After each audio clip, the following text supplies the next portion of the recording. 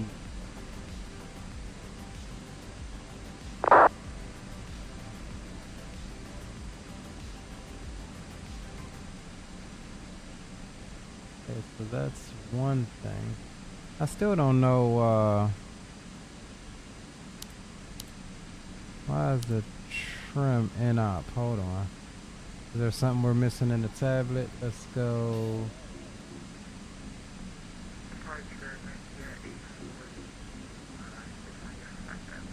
CG. Departure, ready to contact, climb and maintain. That can't be right. 17,000.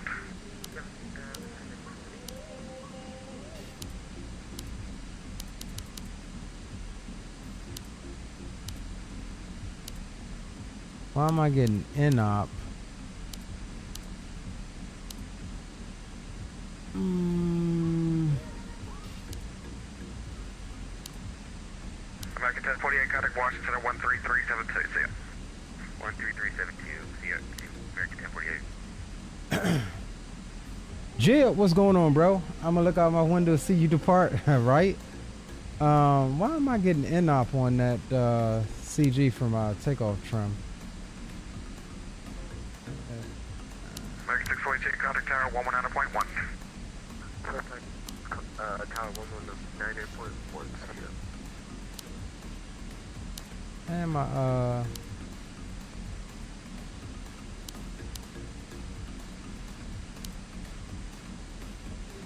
I wonder why. All right, we'll wait till we start up and see if it changes.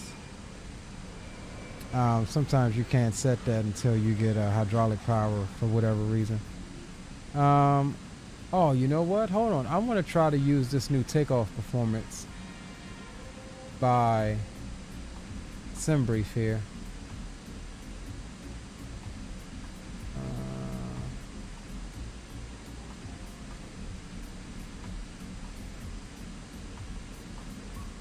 Short length, takeoff weight, optimal flap setting, optimal bleed setting, auto.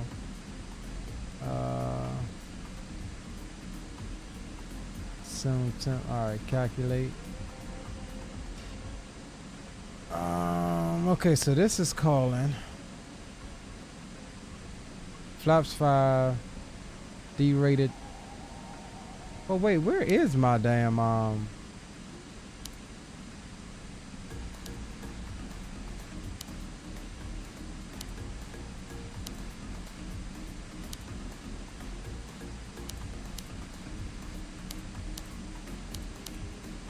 we got all of that put in. Takeoff, thrust,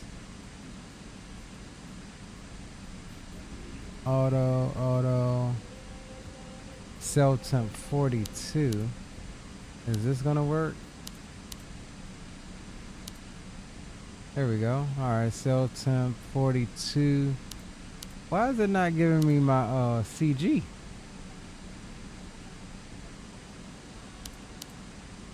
It won't let me put anything in there either. Contact Washington Tower 119.1. Tower 119.1, 75320 by. That's calling for 148. Will it let me overwrite these values? Yes. 150. 152. Altitude 66, let's let's do this. All right, we'll come back to the CG here. Let's come up top. We'll go fuel pumps on. That's fine.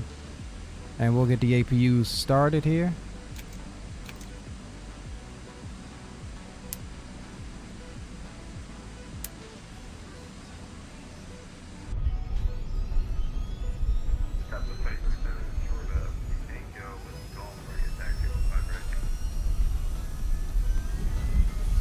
Southwest 2037 runway 15 right taxi via Tango Papa. Tango Papa 15.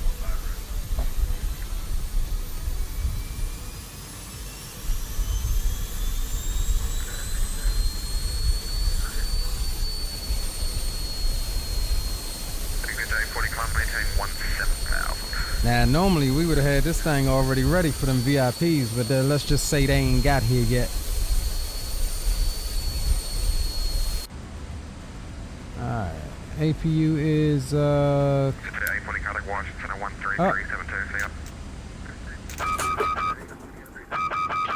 I know damn well. Oh, okay, I was going to say.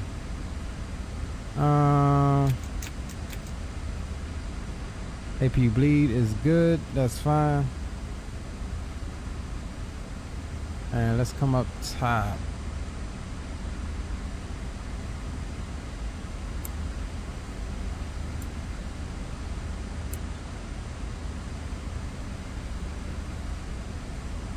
Hold on, y'all. Yo.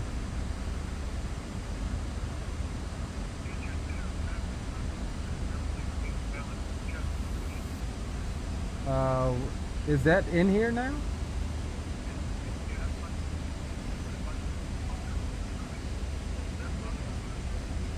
All right, so hold on. I'm looking at that now. Where? All right, so hold on. Stand by.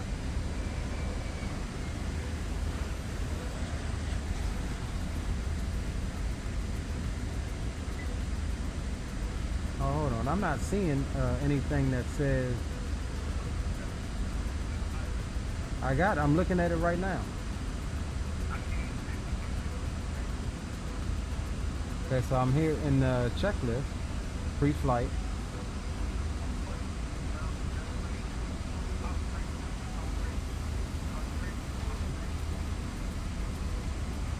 Okay.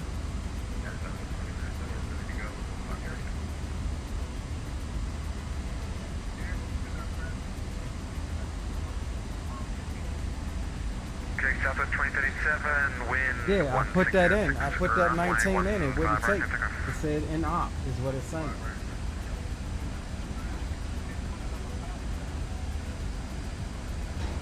Nah, I just did it. I did it via cargo. Cause you yeah, yeah, the airplane's loaded.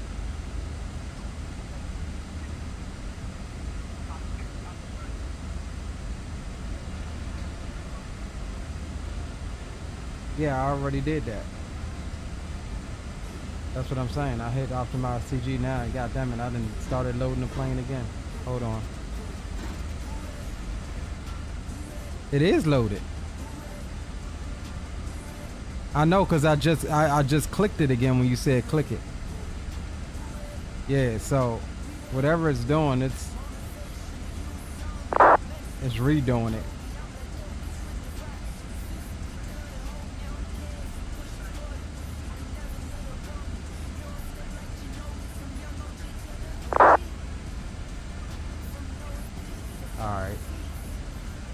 Yeah, I mean it ain't it ain't nothing I ain't done before. I don't know what's different. It's the same version I flew last. Now I wonder why it's stuck at loading plane now.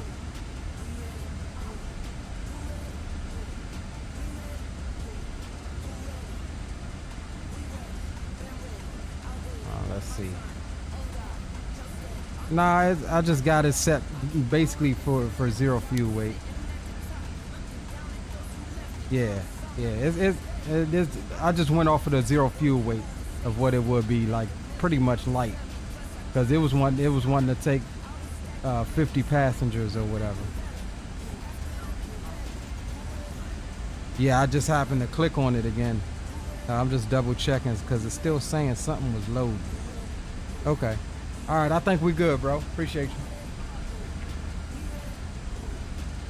Southwest 2037. Yeah, so we had to mess around with that daggone, as y'all saw, we had to mess around with that daggone thing again. Now, again, I don't know why it's still saying loading. I think maybe it's, might be glitched out there, but in any case, we got our trim there. So that is fine. Oh, we did need that. Let's go ahead and get her buttoned up. Alright, fuel truck can go bye-bye. GPU, stairs. We'll pull the charts. Let's see what we got. 152.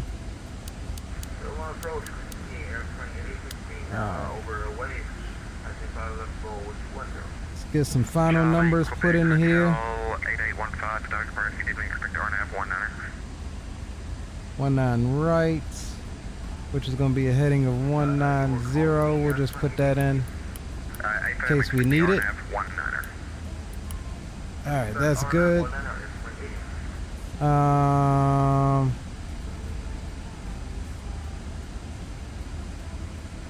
What's that, 2.5? Yeah, we light, y'all. Get some nose down trim going. Alright.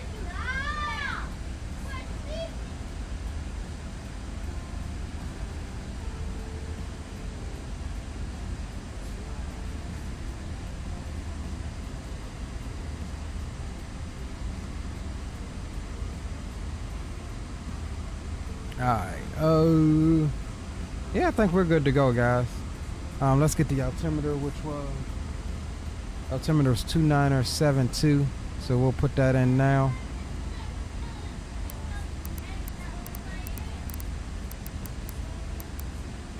Alright, that's good. Alright, we'll go both and we'll get ready to start. We'll come and get the anti-collision light on. And we'll get the center pumps on as well. Alright, we're looking good, guys.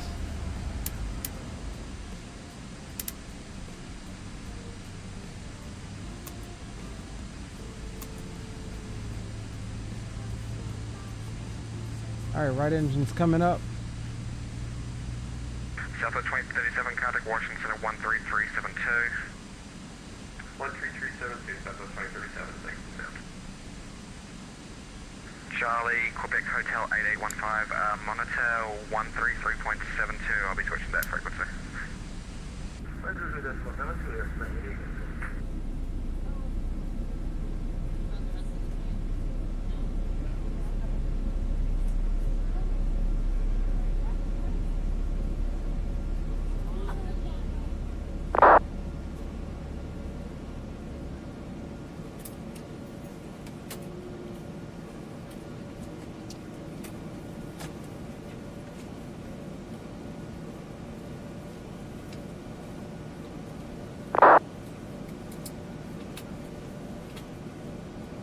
Alright, are we running?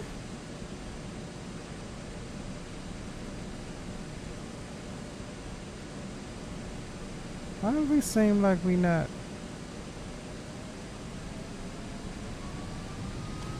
Okay, it's running. Alright, they were just a little quiet, that's all. Alright, up top we go left engine.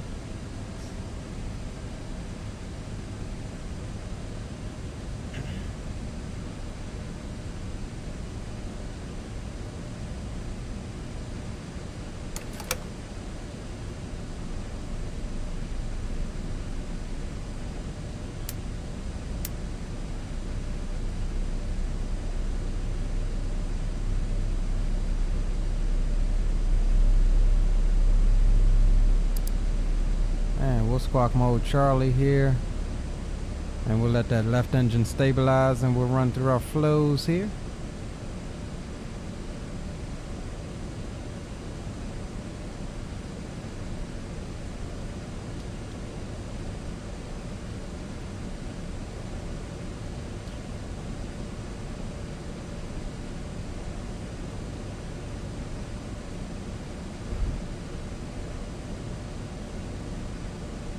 Alright.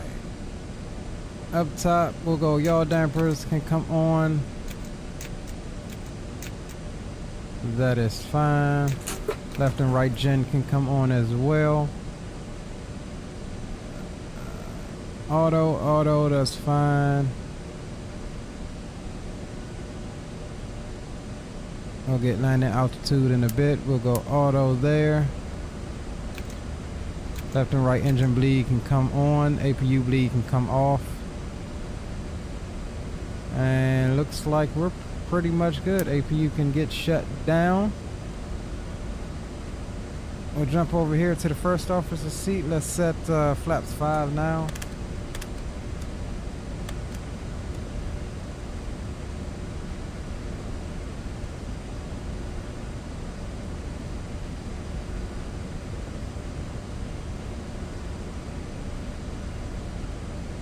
Rock City, big up, bro. What it do, what it do.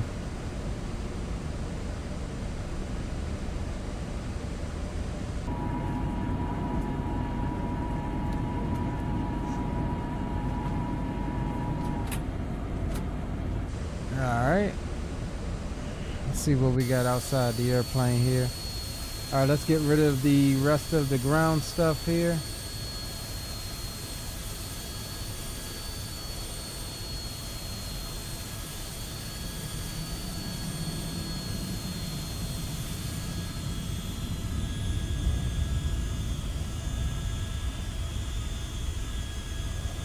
Alright, that looks good.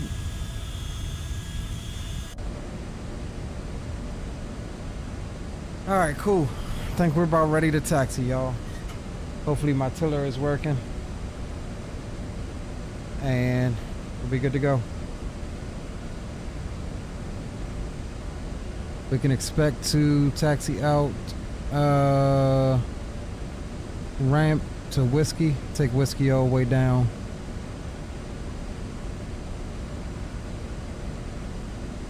And get up out of here.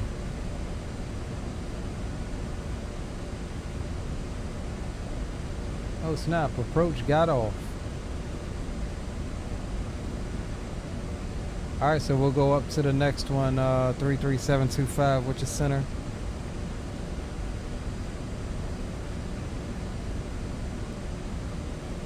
North Washington, good evening, Roger.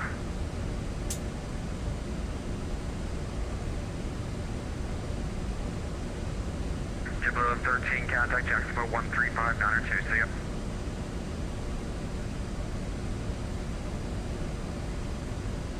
JBA 13, Jacksonville 13592.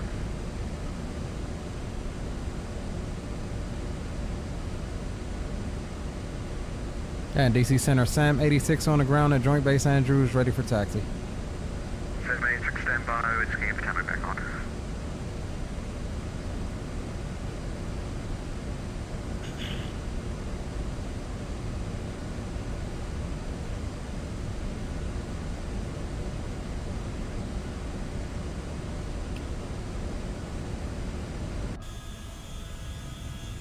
Why do I still have these damn cones?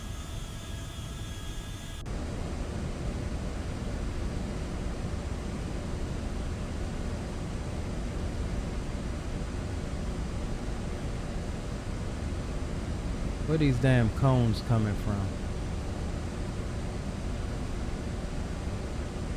Not FlightFactor, so let's see, where is that other...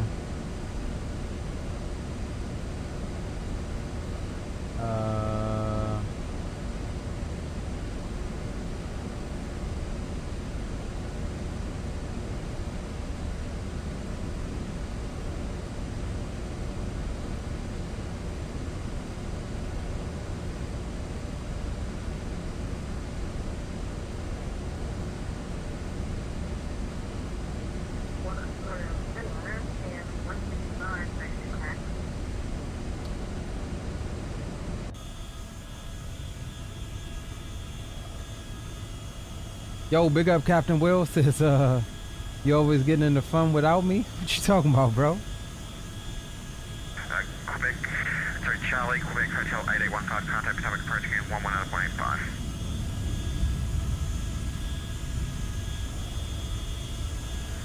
Victor Hotel 8815, contact Potomac 11985. Alright, we're going back to Potomac. Brickyard 4373. 119er. 125, Brickyard 4373.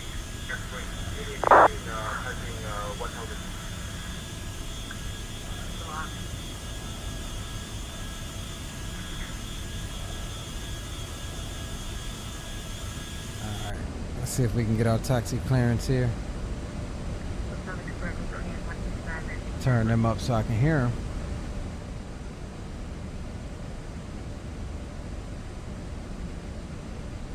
It was locked.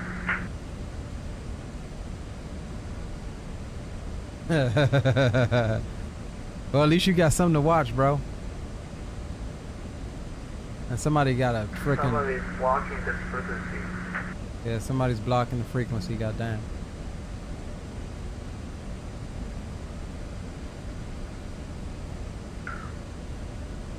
Is it me?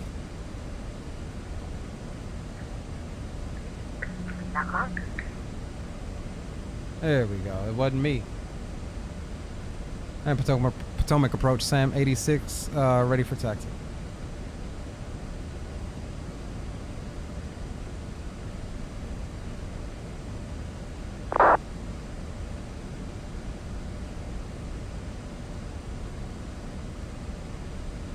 What the hell?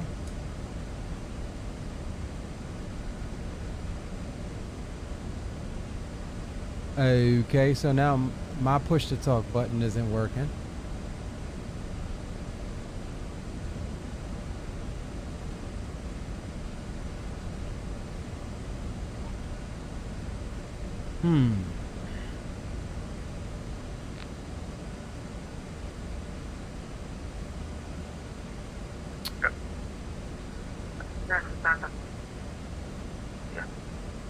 What the hell, bro? Yeah, let's calling Potomac approach on the answer. Say again.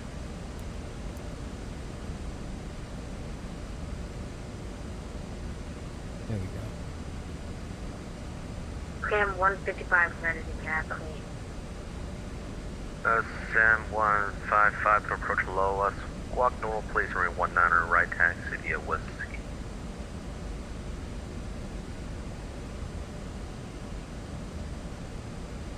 Airplane 8815, 3 miles from Smoot, passing 8,000 feet. Airplane 8815 to approach low, descend and maintain 6,010, the watch altimeter 2971. Yo, patrol, what up? Descend and maintain 6,000, altimeter 2971, airplane 8815, thank you. Approach Brickyard 4373 with you, 10,000. Brickyard 44, correction 4373 to approach low, expect the R9 rate 19 approach, watch altimeter 30, correction 2971. Expect RNAV 19er and 2971 on the altimeter 4373. And approach Sam 86, ready for taxi. Sam 86 to approach low, running 19 right taxi via Whiskey, follow the Gulf Stream. 100 right via Whiskey will follow the Gulf Stream, Sam 86.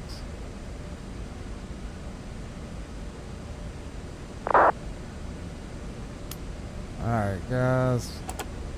Parking brakes. We are squawky things. And let's double check.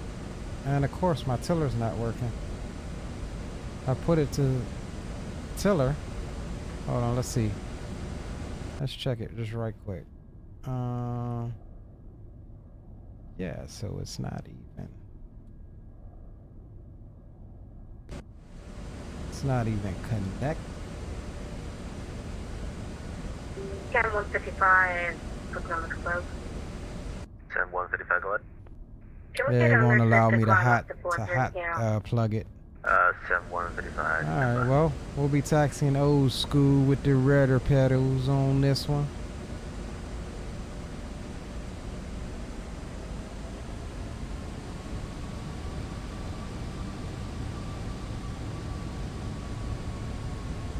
Alright, down to Boca, Chica, Texas we go.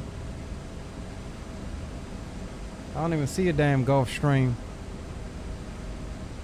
Is that him way down there? Yeah, all right, we're good. Clear right. Sam 155 on departure Flyer heading and climb maintain level 430, ring 19 right, clear for takeoff. Flight runway heading 13 right, clear for takeoff, or correction 19 right, clear for takeoff, Gulf Stream, or correction Sam 155, thank you. Airspring 8815, descend maintain 3000. 3000.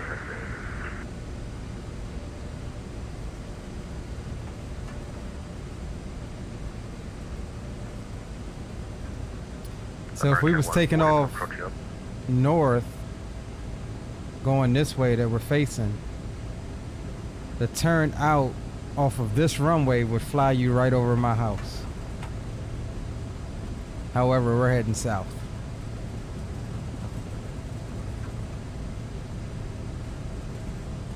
Heading off to bed soon. Wanted to stay and watch this elegant takeoff, right? You know it.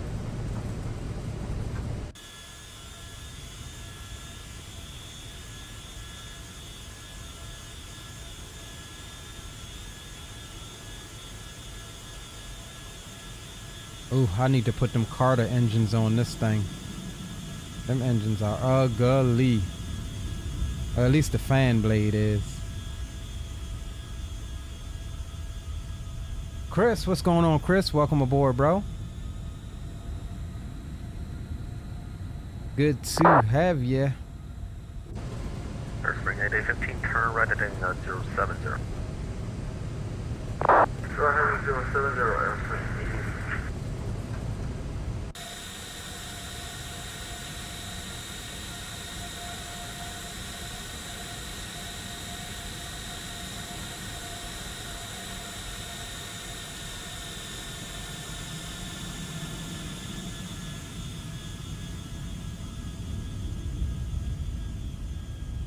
Man, what are they gonna do?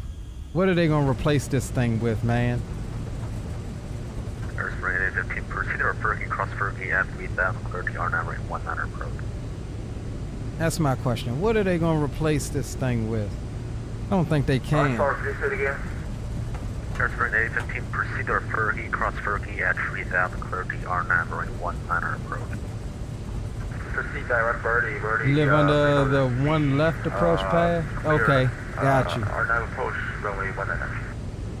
Airspring 8815, just verify Fergie, So you really ain't far, bro. We gotta link up, bro. We gotta get together one day. Foxtrot Info Romeo Golf India, The 789? I doubt it. Not for a C32, bro. Departure to contact. I don't think the 789 can get into some of the same airports that this airplane can. Record 4373, descend maintain 3000. Like the 757 is really versatile, bro. I mean, it can get into some small daggone regional fields. On departure runway 19. American Day 65, departure to contact, climb maintain 5000, expect hard shortly. Maintain 5000, American Day 65. American Day 65, turn at 12 o'clock, 5 miles eastbound Gulf Stream, passing through 4200, climb lane.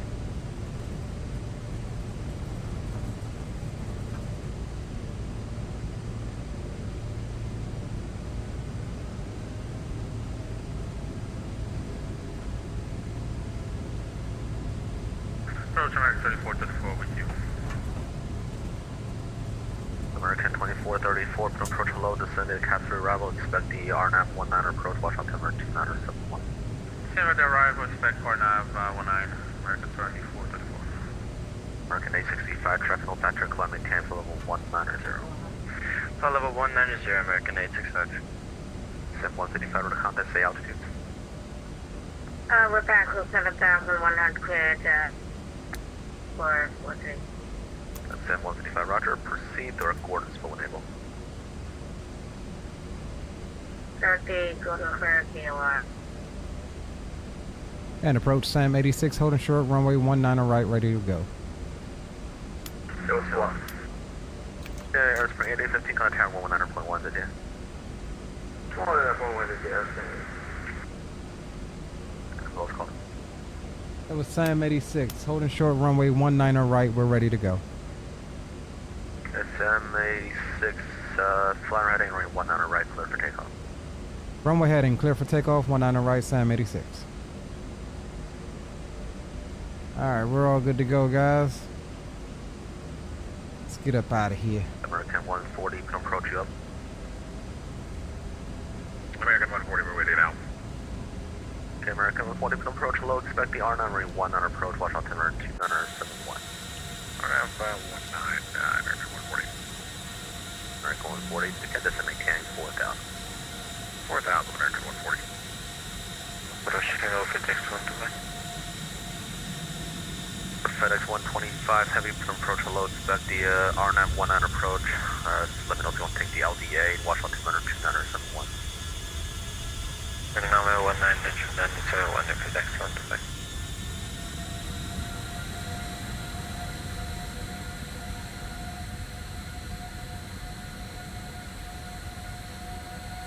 Record 4373, turn right heading 090. Right turn 090, Brickyard Alright. 4373. Then 155, kind of Washington Center, 133.72, take care. Over to Washington for that, Cam 150.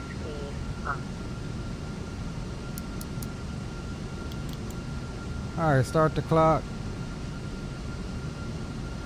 And let's see if we can get this thing to spool up without rolling back.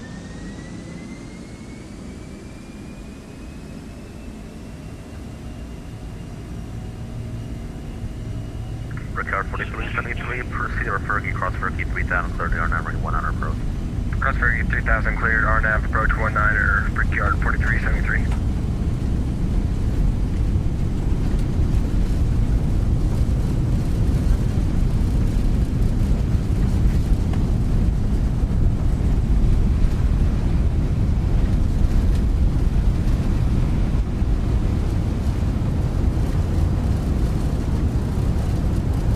And positive rate gear can come up.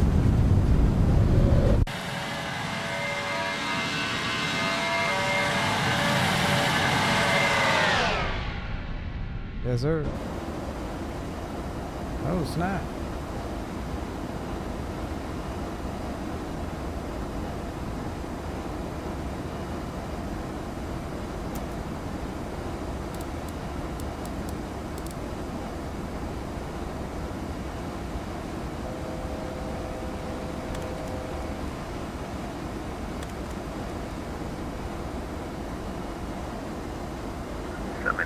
Contact climbing tempo 100 altitude.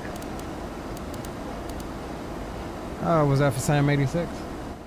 Sam 86, climbing tempo 210 altitude. We're passing 2,300 and up to 190, Sam 86.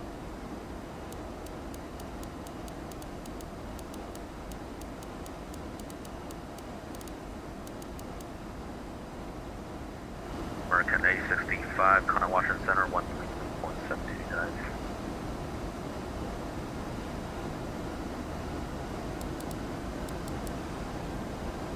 American 140, just maintain 3000, turn left at 230. At 3000, descent 10 now, left turn 230, American 140.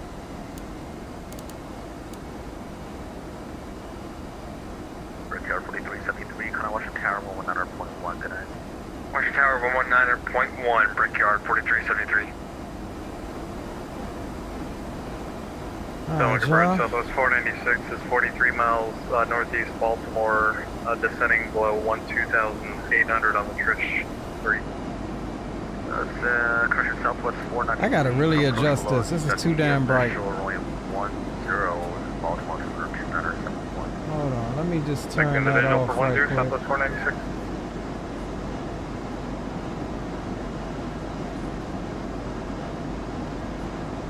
Southwest 496 to send me to Trish to get around.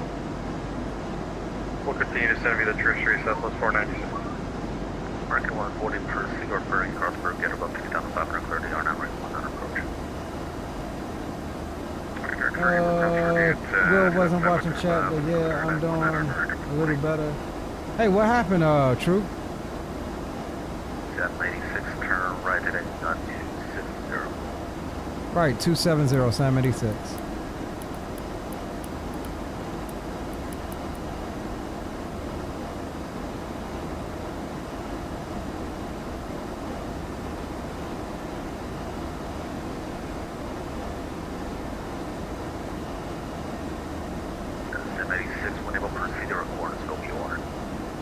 Direct Gordonsville, Sam 86.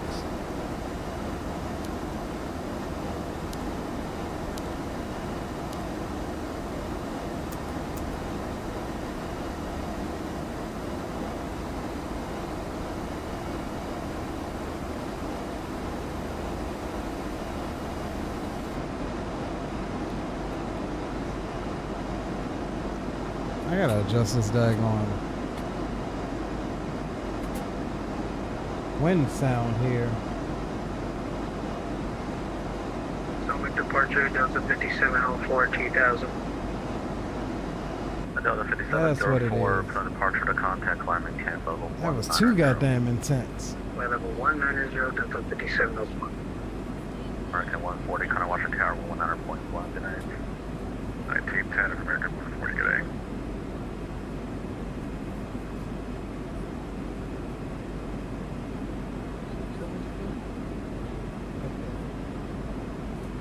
Let me know when you're done.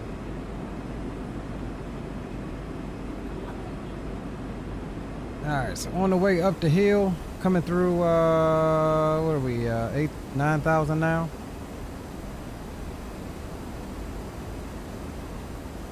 As we climb on out, direct to Gordonsville.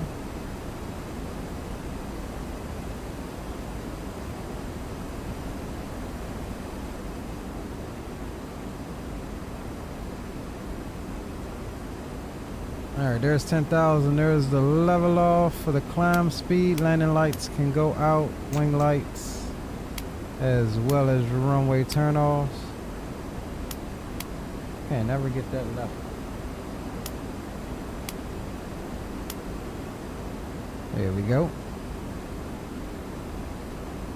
Alright, 5 minutes into the flight thus far.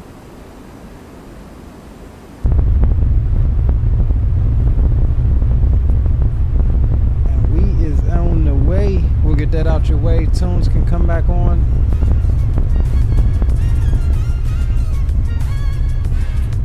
And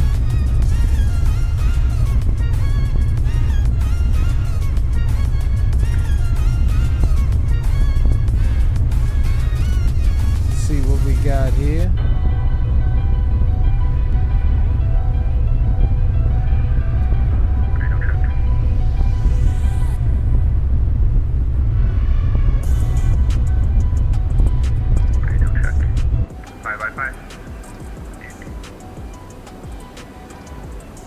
I feel like ATC in the radio is really low. Let me see something.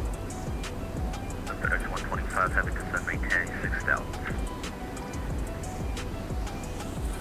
6,000. Audio. 786, kind of watching center 133.72 tonight. Center on 3372, Sam 86. See it. Center 133.72 tonight.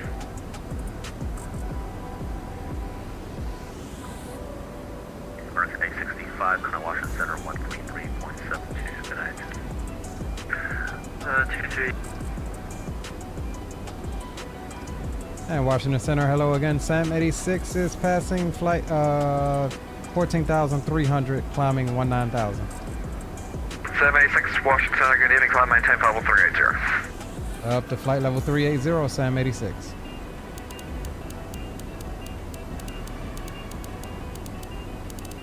Washington Center, chatter 195, Alright, 380 set. Sorry, who's the request, sorry? Kilo Alpha Echo 195. Kilo Alpha Echo 195 here. We'd like to divert to Boston from present location. In case we get after first, do direct Broad, and then 419 JFK, Roebuck 3. Kilo Alpha 195, actually, we can do this actually. Clear to the Boston Airport via direct to Kennedy, Juliet Foxtrot Kilo to join the Roebuck 3. That's even easier. Just clear to Boston via direct Kennedy, and from present position for the Roebuck 3 to Boston. Chatter 195. Alright guys, 8 minutes into the flight thus far. Rocky says already at 430, yeah. Center American 865, flight level 190. Oh, got your wisdom teeth removed yesterday? Maintain file 350. Dang, bro. 350, American 865. Actually, climb maintain file 270, that'll be your final now. Roger, 270, American 865. 5,000 foot per minute climb. 473 Mike Hotel on departure, fly runway heading, wind 2008, runway 24, catching off.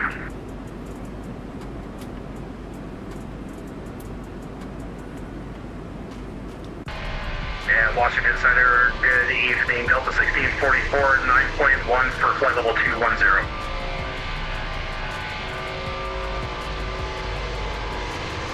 Delta 1644, watch center, hello, climb maintain file 360. That's 360, Delta 1644. Cab 155, Chica. Demo shot going. Can we get direct speed? Yeah, that's all you gotta do, Troop. Take it one day at a time, brother. Washington Center, Delta 1987, which will passing flight level 300. Let's see what we got. Sorry, who's calling, sorry? Alright, so we'll have DC Center, that's about it, unless somebody else signs Delta on. 1987, sorry, same position. Climbing. And then we do have some coverage down in the Houston area, but they'll probably be off by the time we get down there. Delta 1987, I got you now, climb maintain file 390. Andy got a new daily flight from DCA on the 319. Nice. FedEx 408 contact. We have a 319. Jacksonville Got the tallest 135. 319. 135. I still want to redo that MD-11 stream, man. 108 heavy. From last time. Center, Charlie 473, Mike Hotel, passing 2,300. Number 473, Mike Hotel, watch center, right of contact, turn right, heading 350, climb maintain for level 410. Right heading 350, climb maintain for level 410, Charlie 473, Mike Hotel. Washington Center, good evening, November 737 Echo Charlie. I am 14 miles west of Yardley at flight level 340. Number 737 Echo Charlie, watch center, good evening. You can cross Clipper at 12000, altimeter 2971. Cross Clipper at 12000 for 7 Echo Charlie.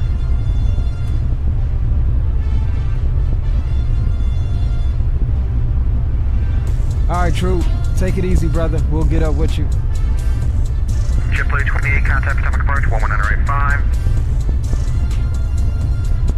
Alright, guys, so don't forget, this is AFM, contact Potomac approach, 11985.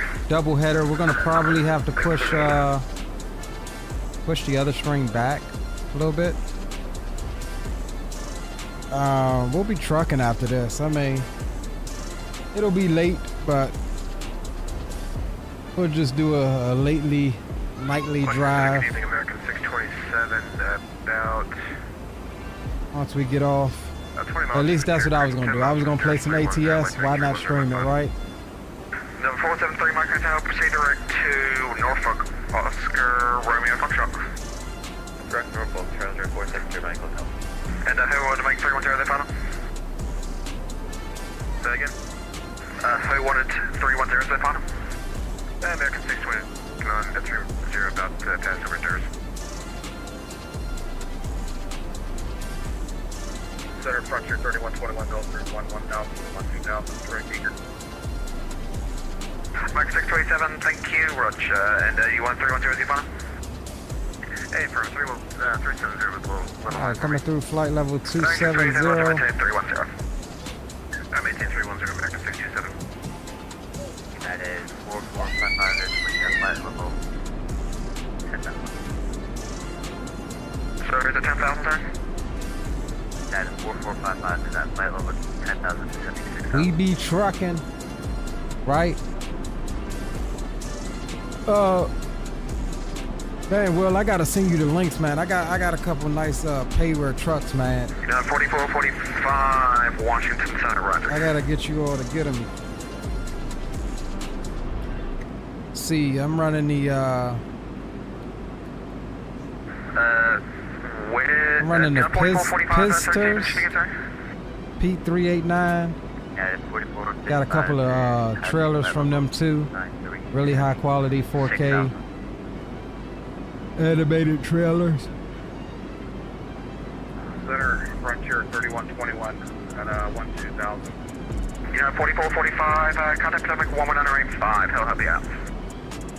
11985. And the other aircraft for checking in, sorry, Takeoff again. And we'll try to step it up a little bit once we get up to Flight 3121, cruise. Washington, hello, climb maintain 360. It's got us going at 8.3. Frontier 3121. I don't think we can get 8.5. Step away for about Yeah, 5 no. So is there a question, my son? Frontier 2816, looking to step away for about 5 to 10 minutes. For flight 2816. I don't think we can get that either. Route that's request report back. Alright, we'll call you in a couple, Frontier 2816, thanks. Alright, 45 nautical miles until top of climb. Center American 1735, we're approaching top of the center. Sir, who's approaching the set, sir? American 1775. American 1775 descend via the Cap's arrival, Washington landing, south altimeter is 2971. Somebody catches us at Washington landing 775. Skywest 5235, same via, descend via the Cap's arrival, Washington landing south, Washington altimeter 2971. We'll go Skywest 5235. I also got the Roland 389. I have to send you his Facebook because that's how you have to get the mod from him. His name is Joel. Real cool guy. But you message him on Facebook and he'll send you the payment information and send you the link to the mod that way. The Roland 389 though is absolutely hands down is like the PMDG of ATS. The absolute best truck. Fly high 756, Washington, hello, climb maintain From what I've 44. seen. I haven't driven it yet. I'm waiting on my download. American 229 contact. But right behind that is the Pisters 389.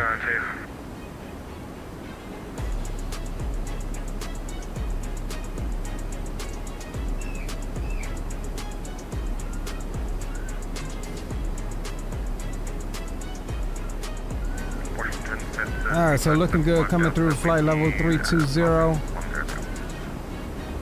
275 Delta, Washington, hello, climb maintain followable 270. I'm calling number 270, leave it 5 Delta. Number 5 is Like I said, the second stream, the trucker stream after this is going to be contingent on what time we finish this stream. Well, number 560. take 15 or 20 minutes to swap out our gear. 240. Move this rig out the way and hook up the other one. And Southwest 2037, contact Jacksonville 13592. 135. yeah, roger that, Will. I've got, like I said, I've done away with a lot of that older stuff, man, especially now that 150 is out. But I've done away with a lot of that older stuff. I mean, I still got some of it there. American 694, when ready to send me the Chelsea 5. I don't know, bro. I think I'm bougie now, dog. I be driving. It's the only freeware truck that I like is the Hater built. But other than that, man, I'm on that Pisters hard. I'm on the John Ruder stuff is like third in my opinion. Then Pisters and then the Roland 389. So. Delta 1644, contact Jacksonville 13592. Yeah, I'll get you those links, brother. Delta 19 or Delta 1644. Washington Center, Delta 57. And once we get up here, we'll need to step away and fix the kids' plates.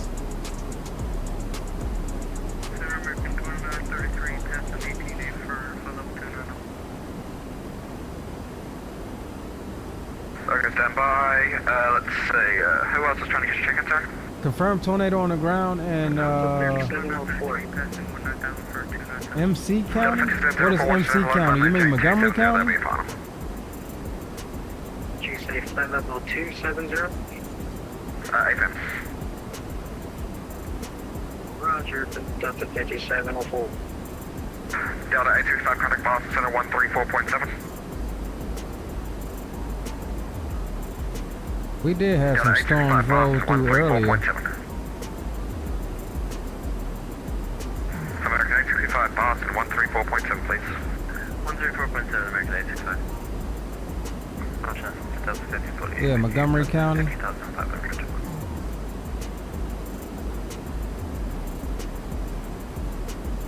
Sorry, who was calling, sir? Oh, I see right where it was, Delta 1548. right where it was at, too. Center, good evening, I'm looking Roger. at the radar. I can see the hook echo come out on it a little bit on that cell that swept through a little while ago. Delta 1548, climb maintain 320. Climb maintain 320, 1548. It looked like it dissipated pretty quick, though. Delta 629, outside level 320. Delta 629, watch center, good evening, Roger. Center Frontier 2816, we're back with you, thanks. Frontier 2816, thanks. Center Legion 523, request for flight level 210. Allegiant 523, watch center, below, climb maintain 50380. Climb maintain flight level 380, Legion 523. Washington Center, good evening, American 4424, 280 for 350. American, what's that? 4424.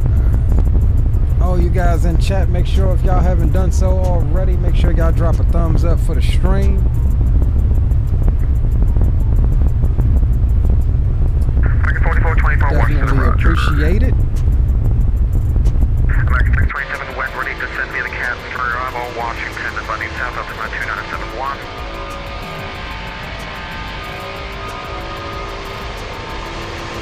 American 627, when ready to send me the cats for Altimeter 2971.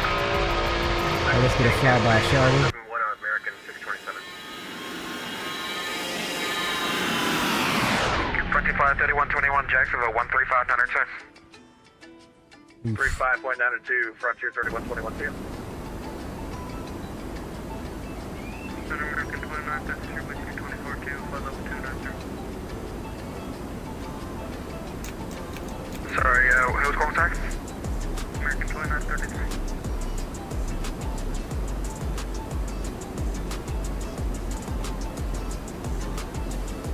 American 2933, watch center, good evening, Roger.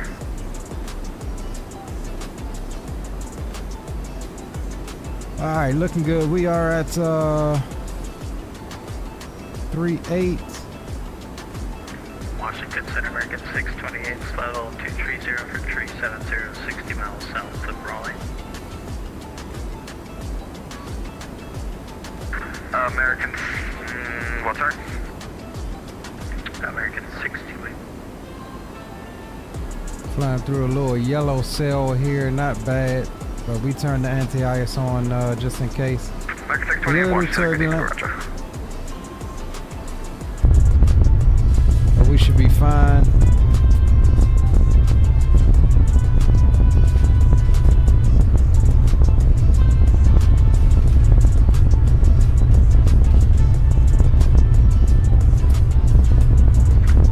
Atomic 11985. And Washington Center, Sam 86. Can we get about 10 minutes out of the cockpit? Notify you when we're back.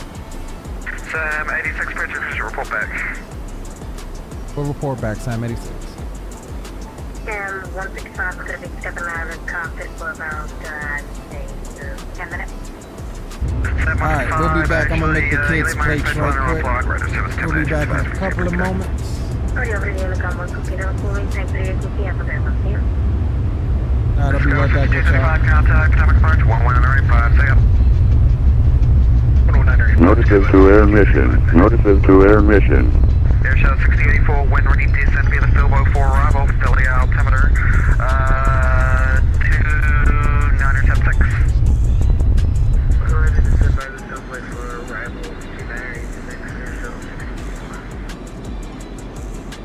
60. Watch, good evening, American 1065 at 60 southwest of Raleigh, 233, climbing tree fast down.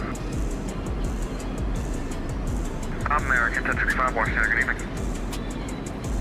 Hello, Center. American 3318, flight level 300, flight level 310. American 3318, Washington, good evening, roger.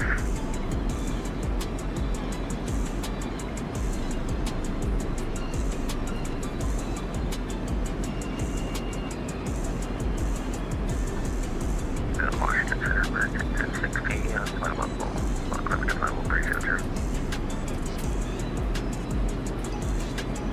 American 1060, Washington, roger.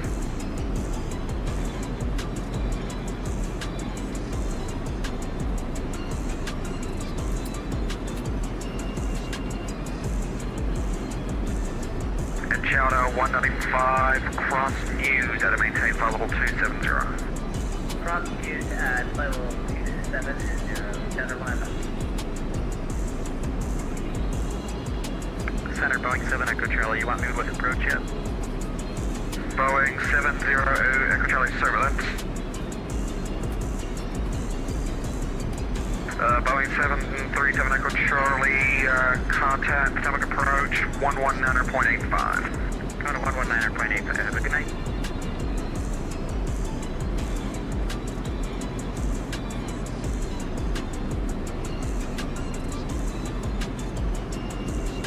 Number 560 Tango to Kilo, when ready, descend media left for arrival.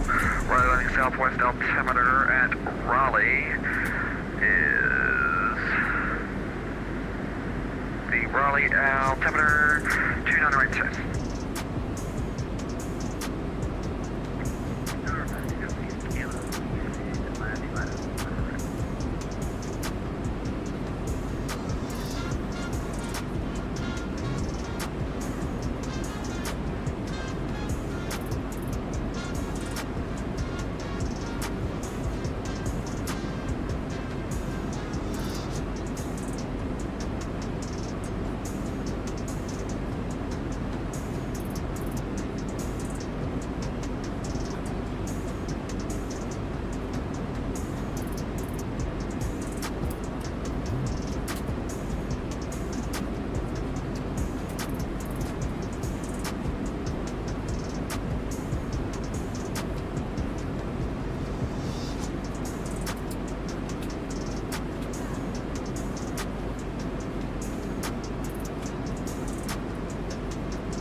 Southwest 666 is Alpha 12 Raleigh. I'd like to make my records over to LaGuardia as filed.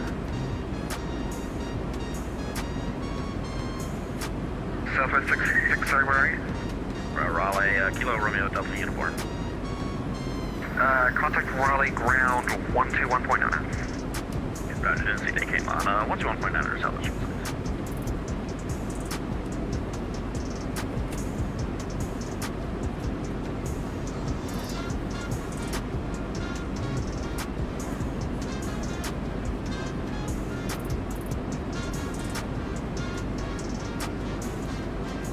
Delta 2357, when ready to descend via the cabs to arrival, Washington landing south, altimeter is 2971. Okay, we'll descend via the cabs 3 arrival, when ready for Delta 2357.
Stupid 57 Delta, when ready to descend via the cabs to arrival, Washington landing south, altimeter 2971.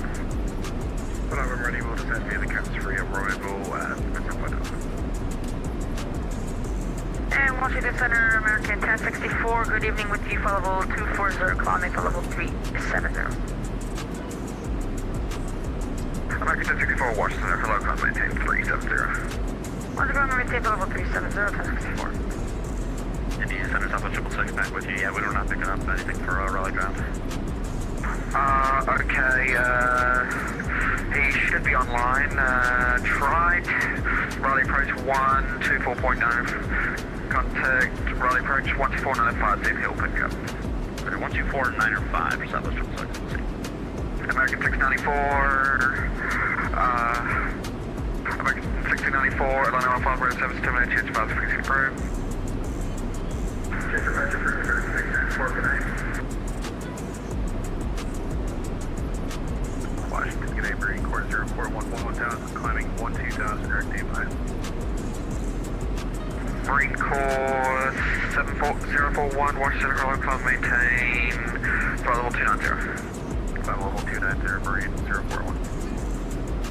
Washington Center, good evening, American 1537, 14,500, climbing flight level 210.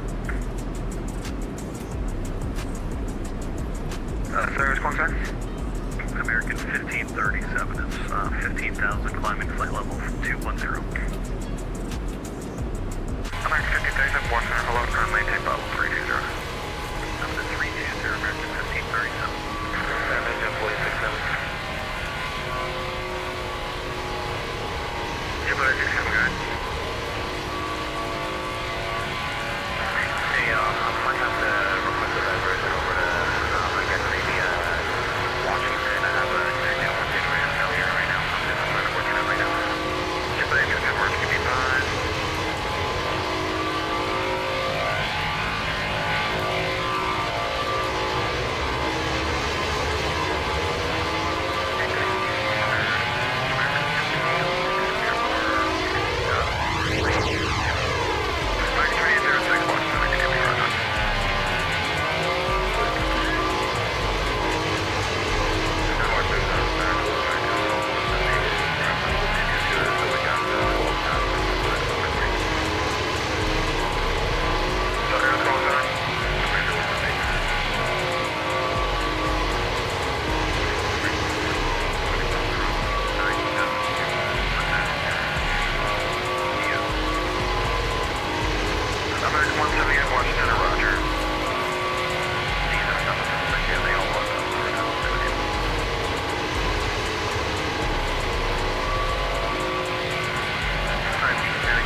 Raleigh approach should still be on.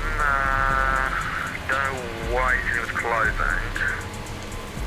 Yeah, no, nobody's on. We're not getting anybody on any frequencies, and they're not even displaying on our module, so we're gonna have to stick with you. I don't know if you see underground at Raleigh. Just confirm you're not connected as an observer. Alright, fellas. Yep, no, we confirmed all that. Yeah, nobody's online for Raleigh. I am back. Because we're seeing everybody that is online at Raleigh, and it's weird. I don't know why.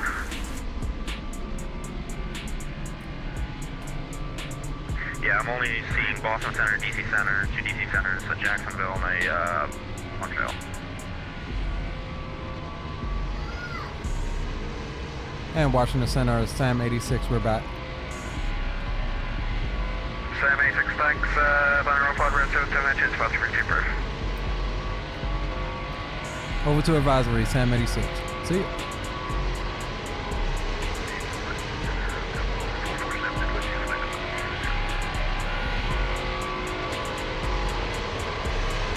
Green says, what sound pack is that?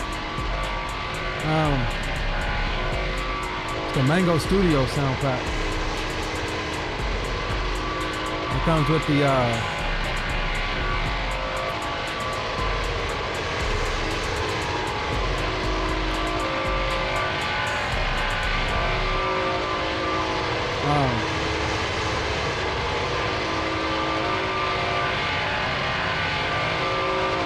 comes with the Pratt & Whitney and the Rolls-Royce engine sounds.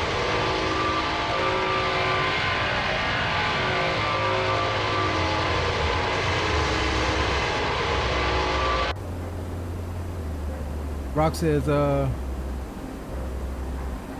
what you don't have? HQ having problems? Welcome aboard, Train Fanboy. What you mean HQ having problems?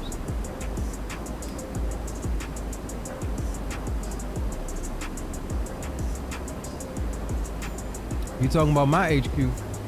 There's always problems here in my HQ.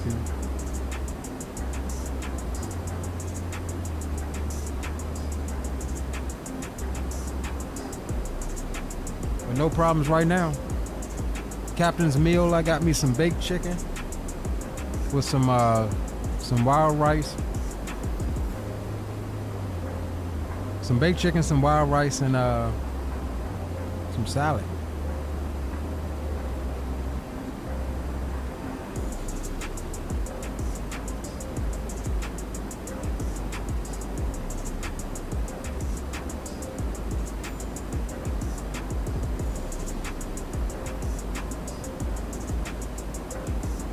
Alright, so we can chill for a bit because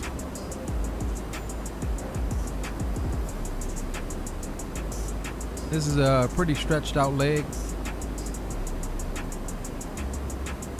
And this will be the only leg. Looking at a block time of 3:52.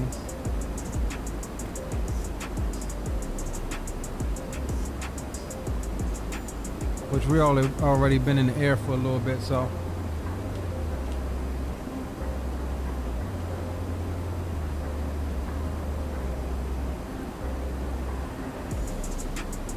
Roger that, Rocky. Hey, Myra. Amazon just dropped something at the door. Open the door and get it, please.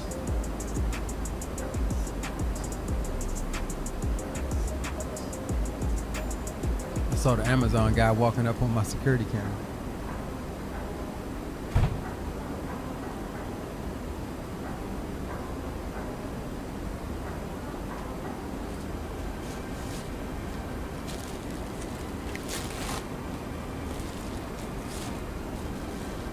Something for my wheel.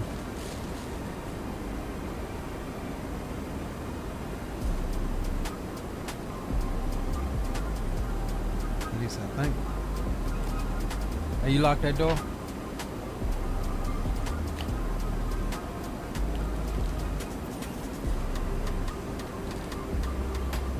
Hell yeah.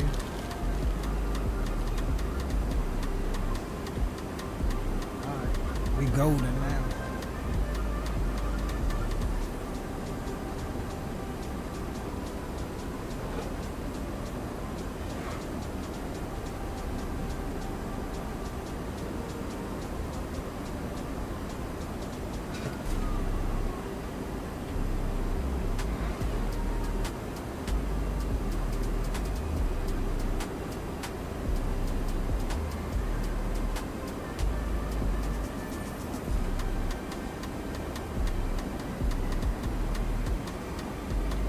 Kind of picture y'all sending. I want in, goddammit.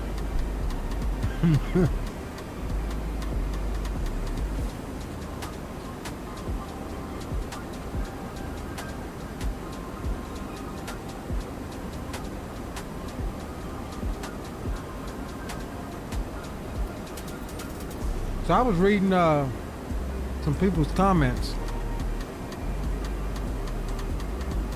So I opted not to upgrade to Beta 5 because a lot of people was talking about they lost a lot of performance with it. So I didn't do Beta 5. I did do Beta 6 though. And Beta 6 was supposed to address that. However, I am seeing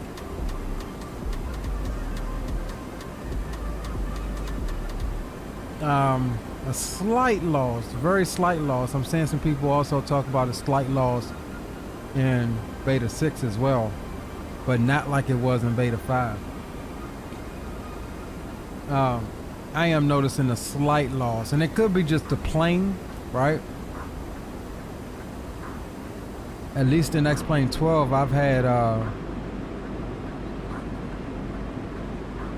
little bit of performance problems in the FlightFactor 7.5, so it could just be the plane. But even though it's a slight, like lower FPS, slight lower FPS, it's smooth as hell in my opinion. I can't complain there.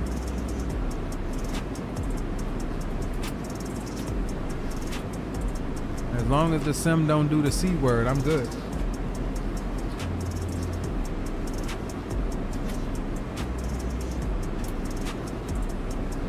Yeah, I went ahead and skipped Beta 5.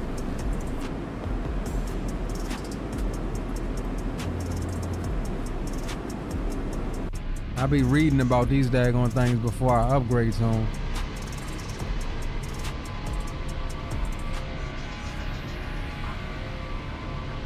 Hey Green, did you hear there's another program that's out that's similar to Auto Ortho? Have you heard anything about that? I was reading that as well, but I forgot what the name of it is. They said it's a lot more smoother as far as how to use it and everything.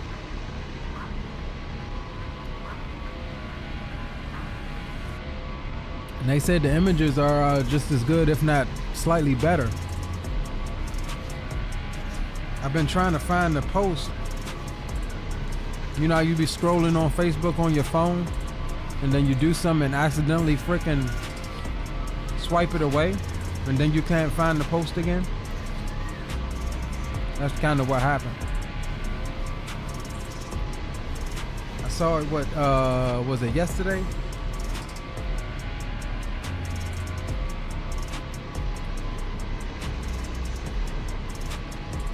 Yeah, it's some kind of program that's just like Auto Ortho.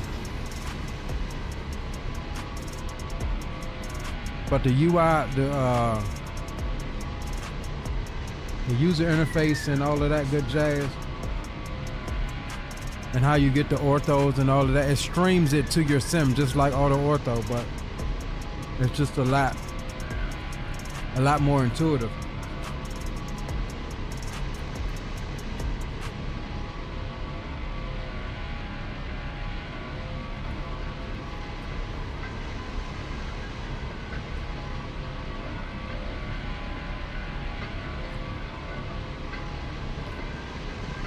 And again, that was an article, but I mean, I don't know. I would think if it was that good, then everybody will be on that junk like white on rice.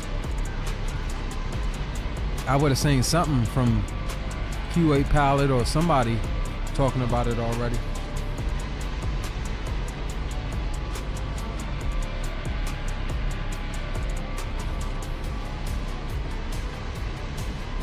What you mean, Pilot Rocky? Oh, less gigabytes? What you talking about, bro?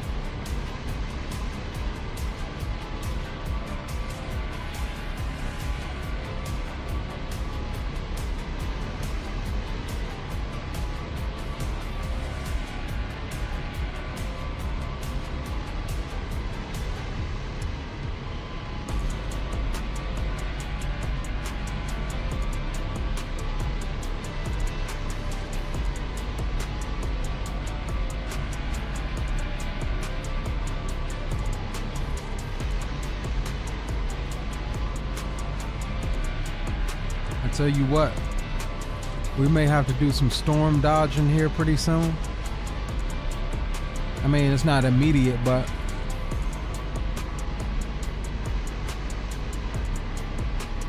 there's a pretty good cluster of cells out in front of us. Probably an hour and some change out though.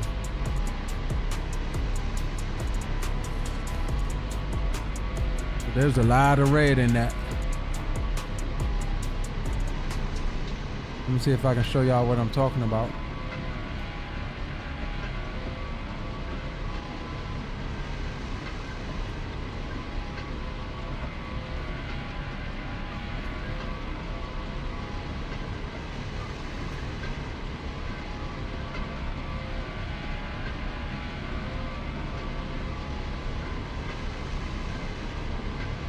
Pull up my flight here.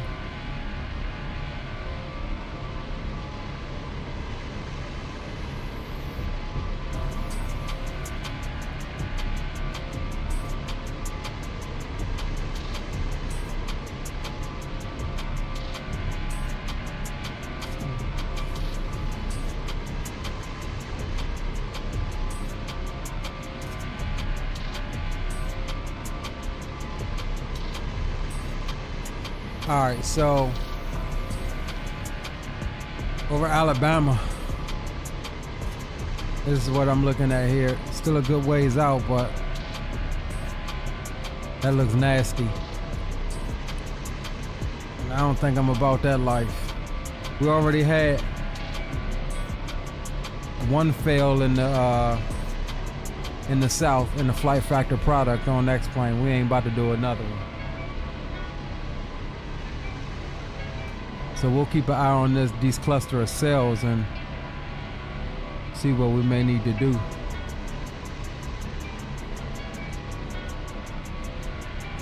Because they're probably moving northeast.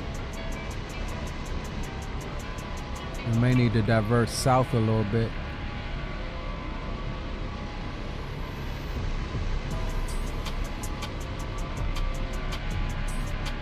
That's what we might need to do.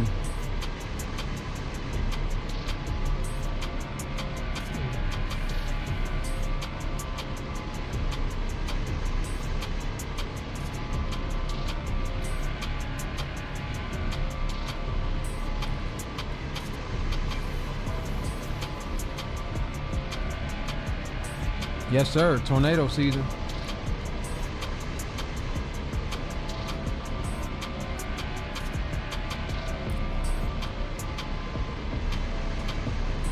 Goddamn tornadoes.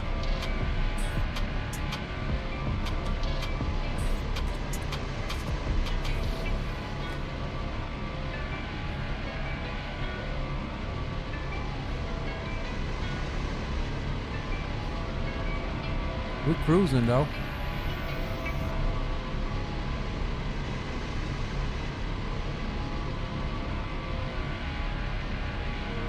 Sam 155. He ain't too far out in front of me.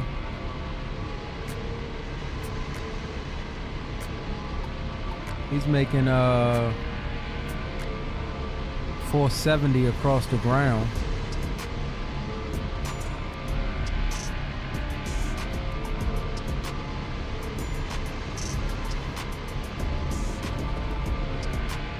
Going a little bit faster than we are, but that's all good. 0.85. That'll do it.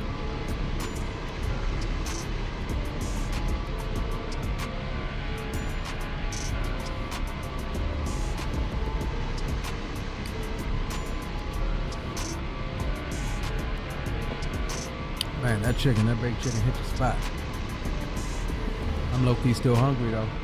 That salad was good too.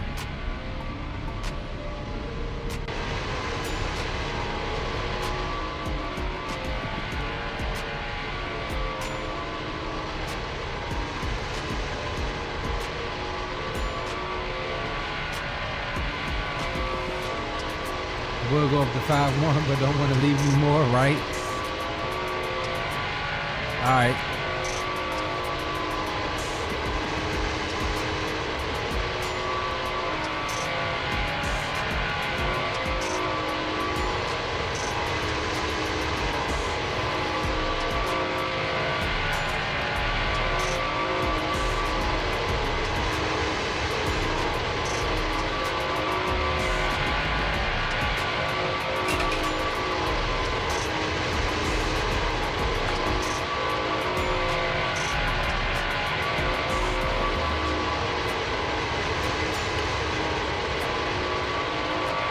FlightFactor got this livery a bit wrong. This blue is a bit too dark.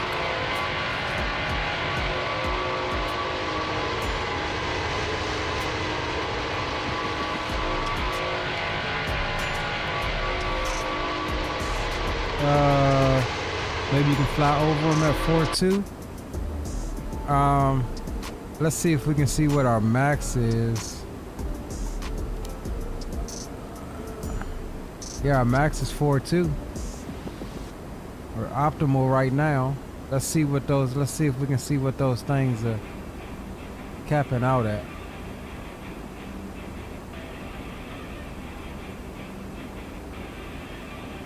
Let's see if we can do a little bit of something here and see.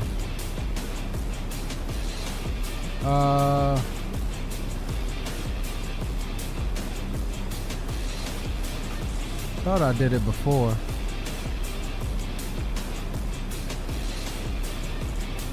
Yeah, top layer.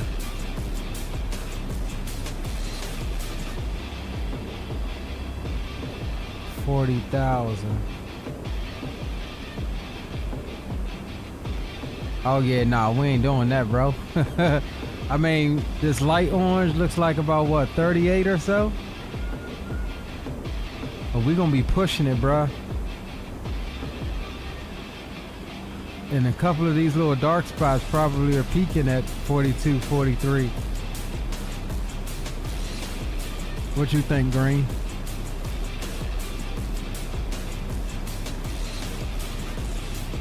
Oh no, hold on. No, I'm tripping. I'm way up in the wrong area. So our storm, yeah, we might can do that. Cause our storm is, let's see, where is our storms at? Yeah, right here. Alright, so let's go back to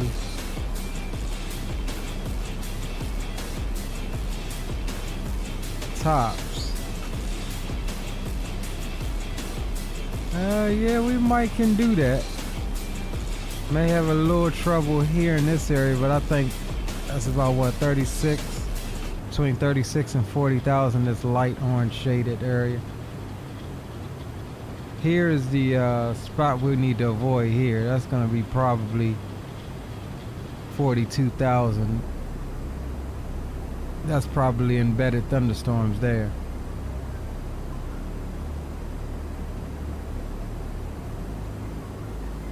Ooh. Look at down here. God damn, look at that. That's every bit of 45,000.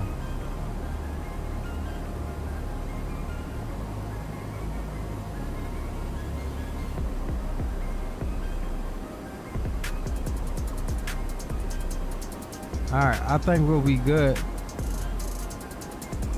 As we get a little closer, we'll step up. See if we can get see how far our optimal goes up. Yo, big up Greg.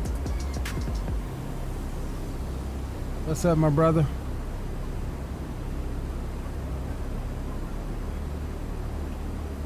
Yeah, definitely, bro.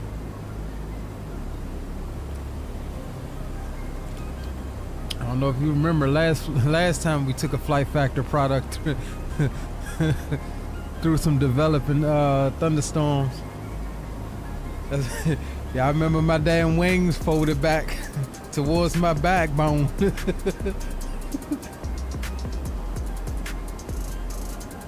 That was not fun. Well, it was funny when it happened, of course. Yeah. It was funny when it happened.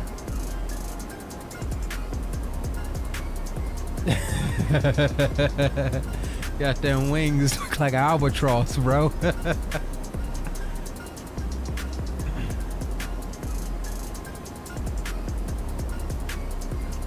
was hilarious. I mean, we we crashed too, bro. All right, so I'm gonna put on a little bit of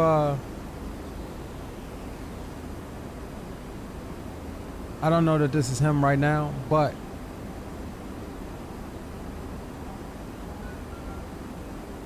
since we're headed down to Boca Chica, I'm gonna tune into my one of my favorite other YouTube channels. His name is the Everyday Astronaut. He's down here in Boca Chica right now, and he's doing coverage of the Starship launch, where you can see her sitting all purty on the OLM, or orbital launch mount. And we'll see if we can get a little window of it here.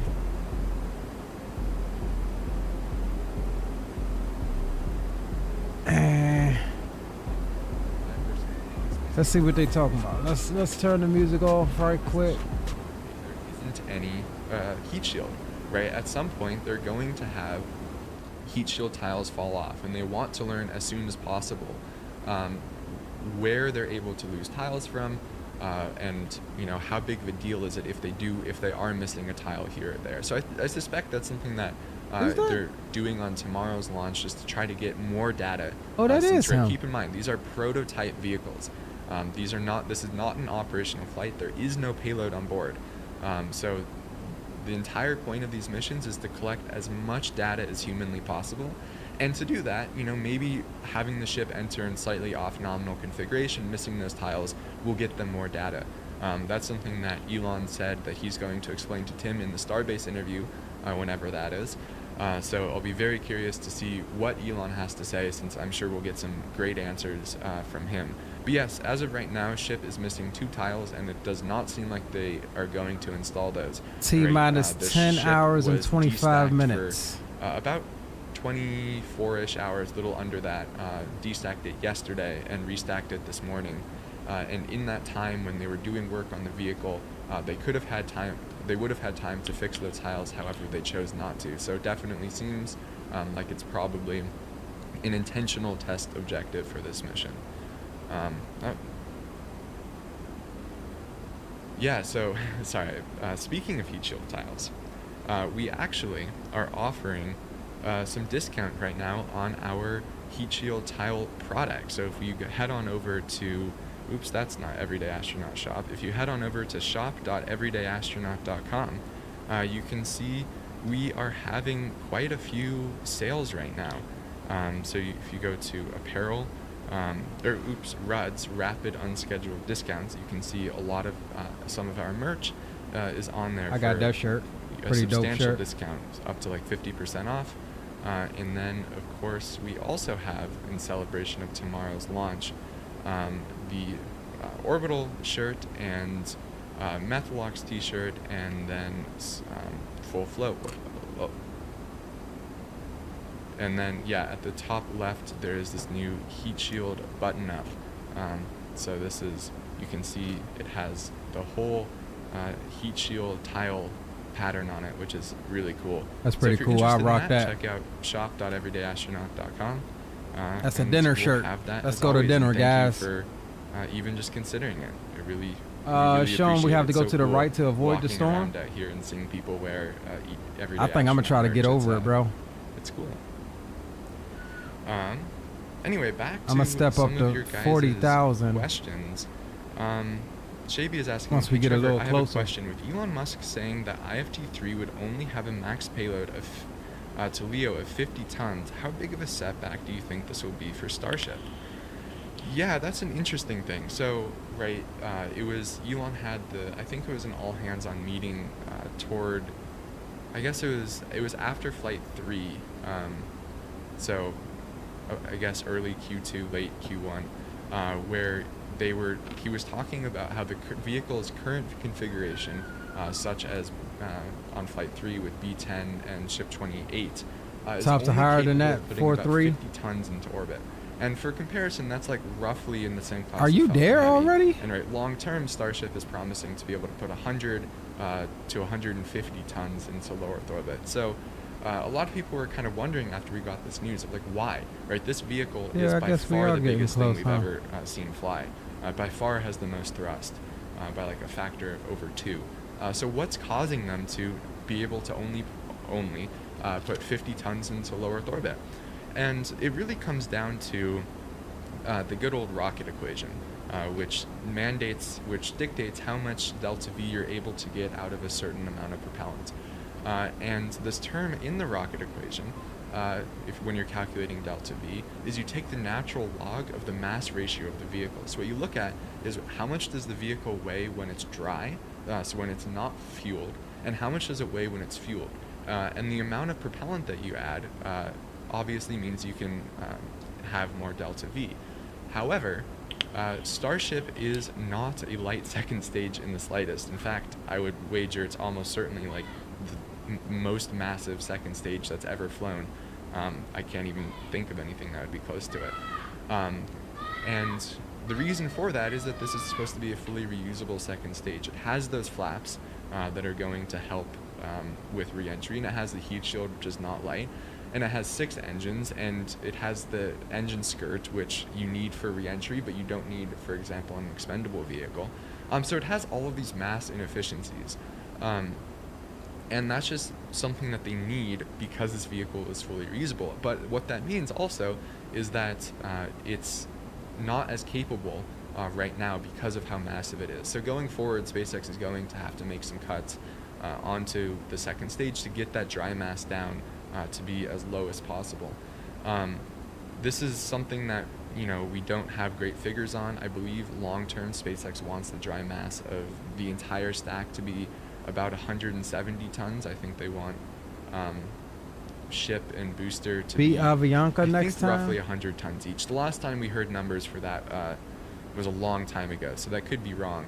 And right now, each vehicle is probably about 50 tons more than they want it to be. So that's the main reason, if I was to guess, why we see a little bit of a lower payload to orbit than we would expect. However, 50 tons still puts us one of the most capable rockets ever. Like, think about rockets that are more than that. It's like Saturn V, Space Shuttle if you count the orbiter, and Falcon Heavy in some configurations. And I think that's really, I mean, I'm sure the Russians had some as well, but the point is the list is quite short.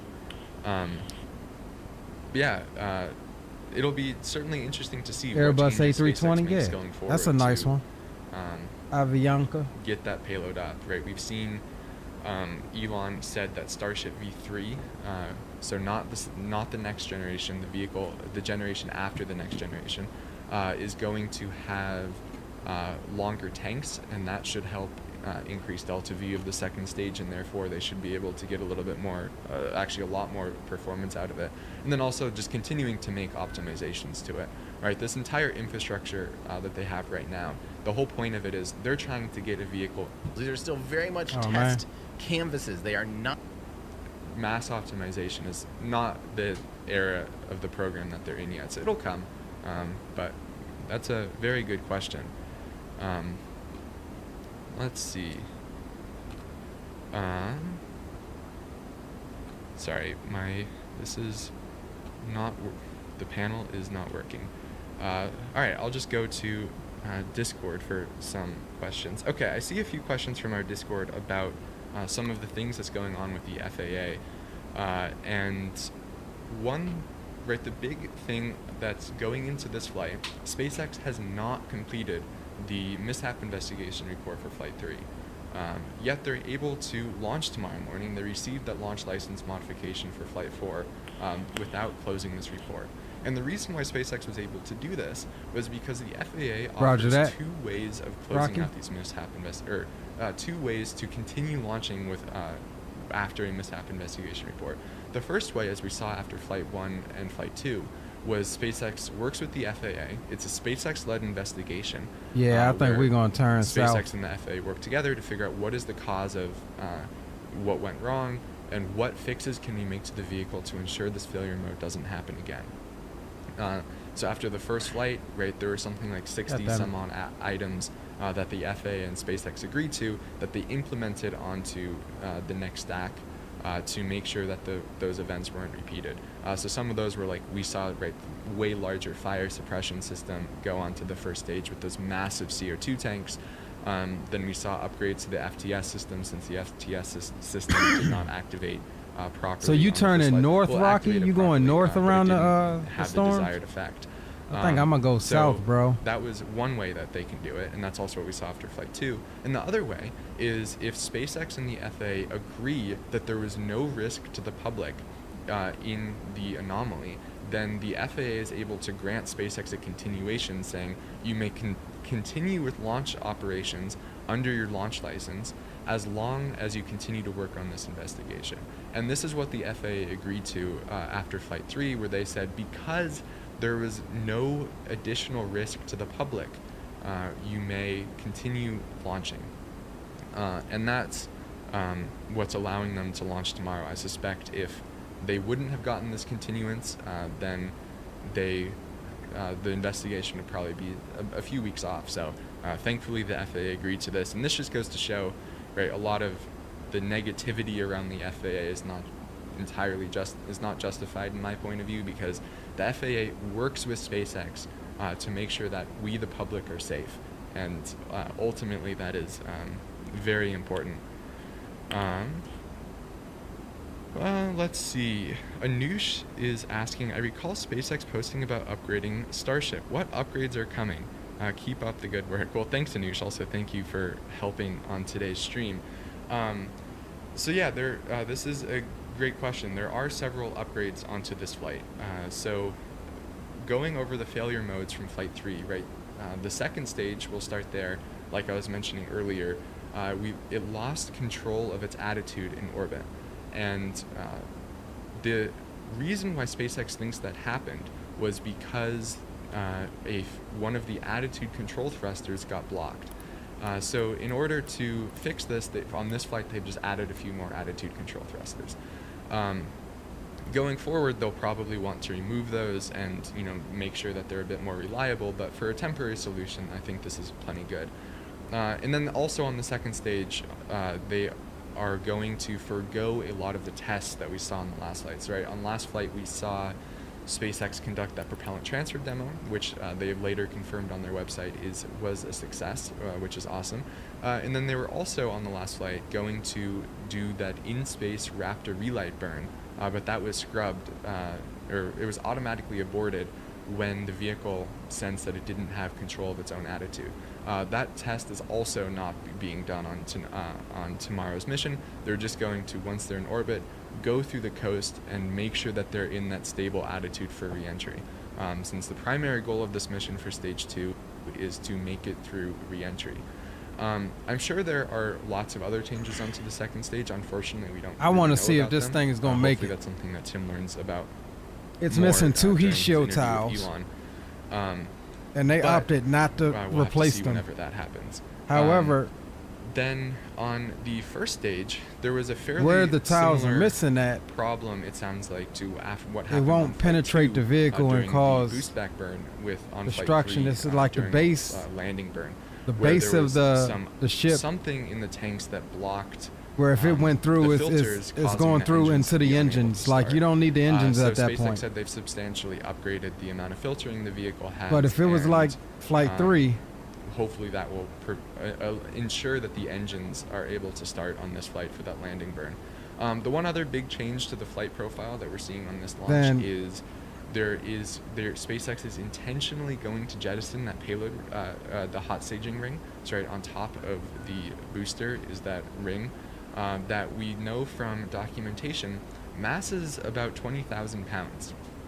And one can conjecture that from that it will push the center of gravity very far forward on the booster, which would be problematic when you're trying to do a landing burn, since you want your center of gravity to kind of be as low as possible for that burn as you can. Then the other thing is there could be some like aerodynamic weirdness that the hot staging ring causes. So for this launch, SpaceX is just going to jettison it, and hopefully that will allow them to do a soft splashdown with the booster. So that's the changes we really know of on booster and ship. I'm sure there are many, many more. The one other thing is we know that there have been some changes to the GSE. So on this launch, SpaceX is actually loading this vehicle an additional 10% quicker or so. So I believe it's filled in about 5% less time, which is remarkable since right, propellant loading on this mission will start at T-minus 49 minutes and fill that entire vehicle in 49 minutes, which, to put that into perspective, if Falcon 9 was loaded at the same pace as Starship, Falcon 9 would be loaded in about 5 minutes, which is just kind of crazy. So this has some advantages, right? We saw during the wet dress rehearsal, SpaceX now has the ability to hold the countdown for approximately half an hour, which will be good if they need to use that T-minus 40 second hold point. Then they'll just have a bit more time. Like that? Let's see. Going to more of your guys' questions. Remember, if you have any, make sure you put them in chat. We'll happily help out. On screen right now, you can see one of our amazing cams that we'll have deployed in the morning. Well, we have it How deployed do I already. get it on the weather? Our IR It's camera on will get some terrain. temperature information on the vehicle, which is always super fun and useful when we get into propellant mode. We can see exactly where they've started loading propellants and all of that goodness. And you can also see it is pretty hot out here at Starbase. It was today it was about 35 centigrade, which is about 100 degrees Fahrenheit, and it's very humid. So just goes to show the team that's out here all the time building these systems.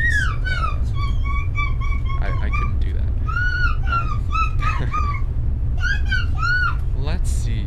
NG is wondering, do they begin propellant loading before the 7 a.m. window begins? Yes. So the tank farm will probably begin entering chill down about 3 to 4 hours ahead of the beginning of the window, assuming that they're on track for launch at the beginning of the window. So what this means is we first start seeing what we call the Pope vent, which we can't really see it on this view right now, unfortunately, where it will be, but it's kind of looks like the flare stack when we used to have the flare stack, except for, of course, not on fire since it's venting liquid nitrogen. And what the Pope vent does is just the signs that they're beginning to flow propellant through the lines ahead of them getting into fuel load. So it's just venting that down while they chill the lines down. Then later we'll see that recondenser action, which is when they actually start super chilling that liquid methane and liquid oxygen to get it down to flight temperatures. Not gonna lie, that's something that I believe we expect to start roughly that's in really the order of intriguing, 2.5 like to 3 hours before just launch. Of course, it can vary. how freaking rocket And then fuel at or this point, RP1 in SpaceX this will, case we'll see what we call the works. waterfall vents on the OLM, which is the OLM lines being chilled like down. that stuff And is then once something all of like that is over, negative is when SpaceX will begin freaking 200 and something both degrees. vehicles, which as mentioned earlier, will take 49 minutes for this flight. So and we it can starts to expect boil tank farm activity to start at roughly 3 to 4 a.m. negative local in the time. negative So temperatures. yes, they will definitely start that before the beginning of the window. They Absolutely wouldn't crazy have how enough time in cold the they gotta window keep this stuff. if they needed to start tank farm activity in the window. Junior Rockas asked, saying, I have a question. When the Starship landed on the arms of the platform, how will astronauts get out if the Starship is going to land on the side of the heat shield facing the platform? Yeah, this is something that I think we have lots of questions on, how exactly this catch procedure is going to work. Right, keep in mind, this launch pad design is very old already in SpaceX terms. So we've already seen when they started building one at the Cape, there have been some refinements to it. So for example, the tower at the Cape has a little bit shorter of chopsticks. I believe the QD design is a little bit different. And then the OLM ring design was going to be basically identical, and they have since scrapped that and are working on something entirely different. So yeah, unfortunately I don't have a super good answer for that. Hopefully that's something that as SpaceX gets more and more data about this vehicle, and as they start to understand it better and actually start planning for that, we'll get a better idea of, and hopefully Elon will let us know on X as they do that work. But unfortunately I don't have the best idea for that. Anyway, I wanted to go over some support real quick. Man on Mars with the $10 super chat saying, coming in hot, let's go Starship. Let's go Starship indeed. It's crazy that we're 10 hours away from the 4th flight of Starship. And we'll be live before you know it here in about 2 hours. So we're seeing as it gets darker here, the night views, we can kind of see SpaceX doing some final inspections, but yeah, let's go Starship. Musical Wolves is saying, sorry about Dear Moon, based on the plasma reentry feed from IFT4, will we likely get a full view all the way down to ship splashdown, including reentry? I would say that is probably likely. Right, keep in mind last time SpaceX was in the incorrect attitude and they were able to get those views through very high heat portions of entry. So I imagine that in the correct attitude, SpaceX will be able to get us live views for the majority of the way down. Also keep in mind that one thing that Starship has going for it is such a massive vehicle. And the reason why that helps is it kind of really pushes the bow shock away from it. All right, we're going to mute that. I just want to take a look at, so you guys can see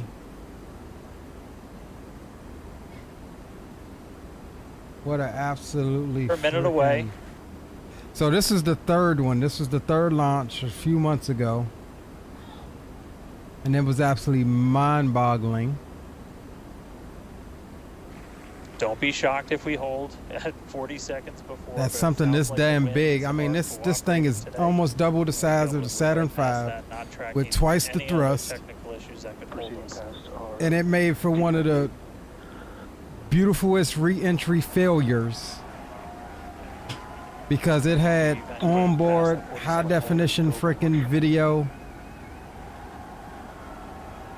And never before did you see something go and re-enter the Earth's atmosphere and create that plasma field and the camera's not black out. And that's all thanks to the Starlink satellites that's up there. But this thing was absolutely freaking...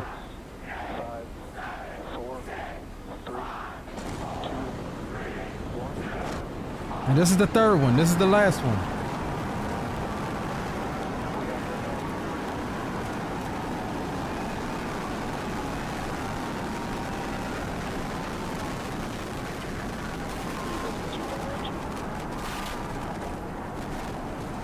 Absolutely mind-boggling that something that big can fly.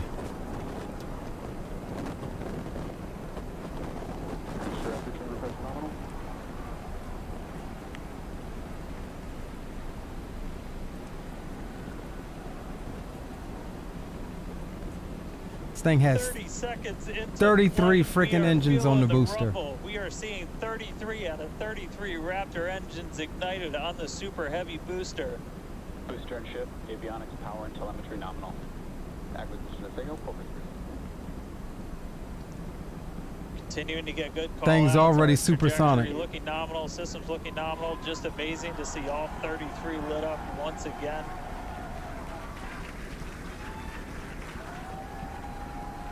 At this point, we've already passed through max Q, that maximum dynamic pressure.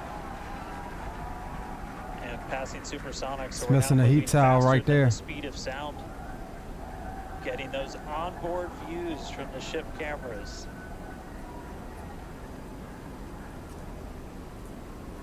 Now the next major milestone is going to be a hot staging maneuver. Again, we're going to be doing that in just about 90 seconds. To do that, we're going to shut down all but the 3 center Raptor engines on Super Heavy. That'll be our MECO, our most engines cut off. And then the clamps holding the 2 stages together are going to release. Starship's second stage will ignite its engines. Roger that. I'm going to turn back on track here in a second. Right after that, sea level engines will be splayed or just kind of pointed out at about a 15-degree angle. So if you look close and we get good tracking, you might be able to see those center right after. And so those 6 engines will push Starship off of the booster. And this is absolutely freaking crazy that shutting down now. We're going to be coming up right at around the 3-minute mark on that hot staging maneuver. Like Again, we'll Elon's see the idea of booster this engines is start to shut down. You'll see all the he wants to get rocketry and space travel to be what aviation is today. Like his whole idea of it is you can't throw away. Imagine how expensive it would be to fly if each time you flew from New York to San Francisco, you threw the plane away. Right? That's just what we've known, right?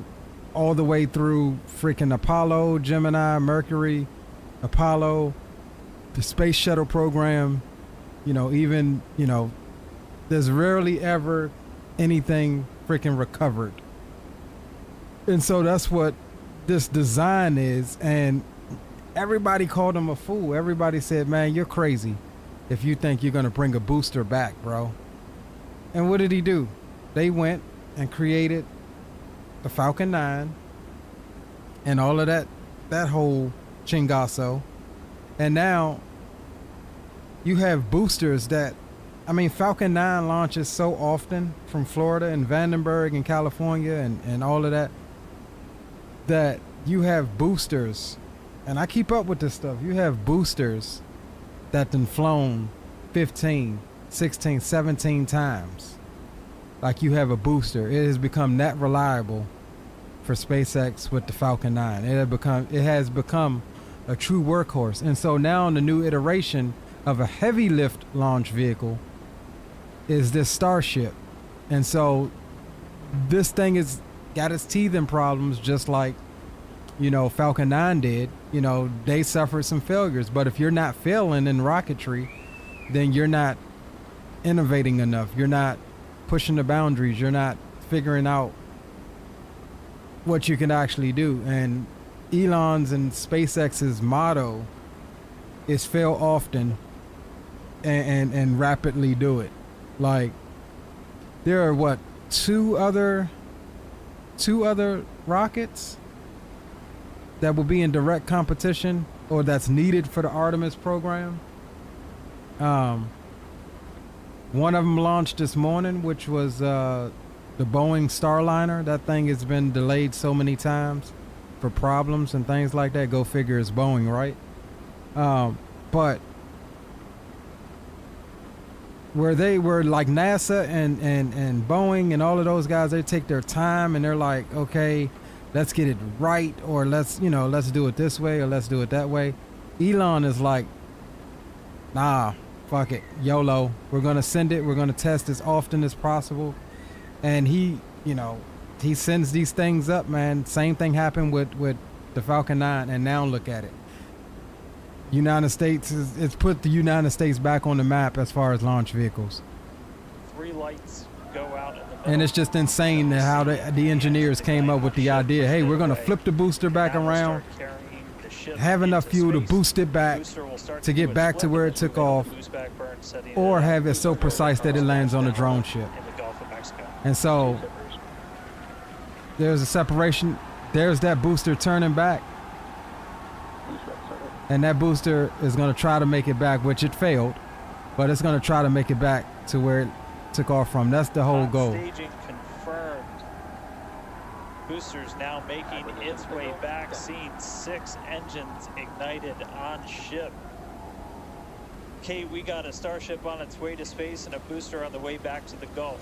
Oh man, I need a moment to pick my jaw up from the floor because these views are just stunning. These are live views from Starship. First stage is currently performing. Ship avionics, power and telemetry nominal. And now informing us that the second stage, or the ship, everything looking just a phenomenal test so far. Now the booster's coming back down into the atmosphere. Now usually with the Falcon 9, as they're coming back in, they would do another burn, which would slow the vehicle down. They seem to think Starship won't need that burn. Like, it's coming in, when I say freaking hot, about 30 seconds and I believe it just tore itself apart because they lost telemetry about 400 meters above the water.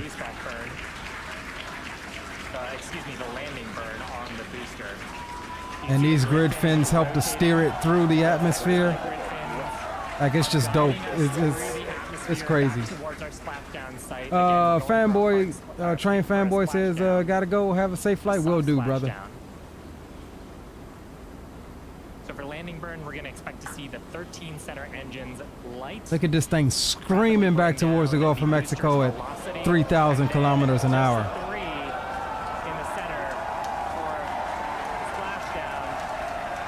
And see, right here, it starts to lose control.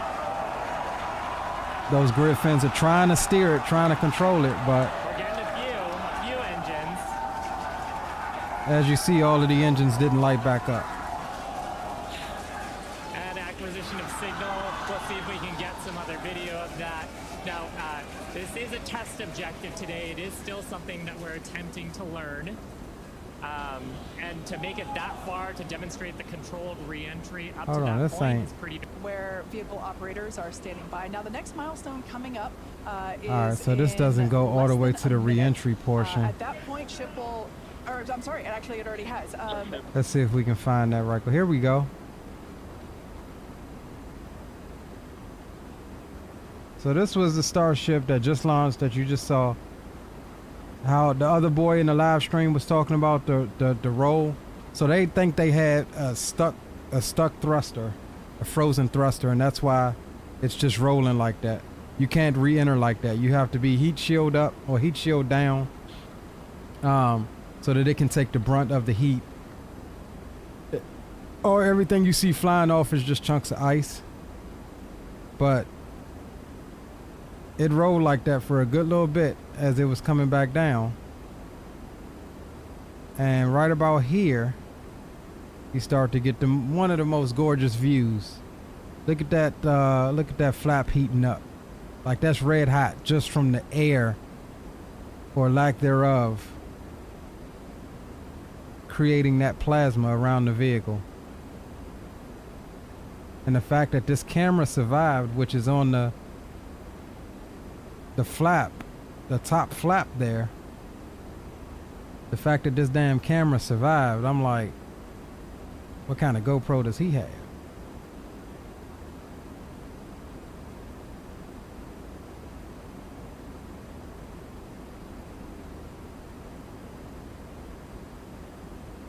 And so if you look at the orientation of the ship, the left side of the vehicle is stainless steel. It's not, doesn't have any heat shield protection, but that heat is getting to it. And as they said, it was just unstable. But this thing is fully engulfed in 3,000 or 4,000 degree plasma, and that damn camera is still working.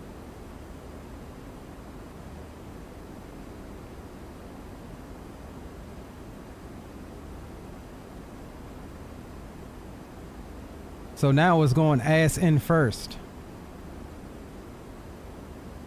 Like, it's going backwards. It's supposed to be like that, but it's going backwards like that.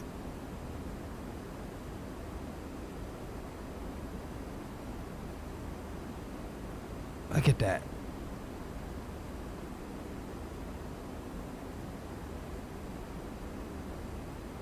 Absolutely crazy.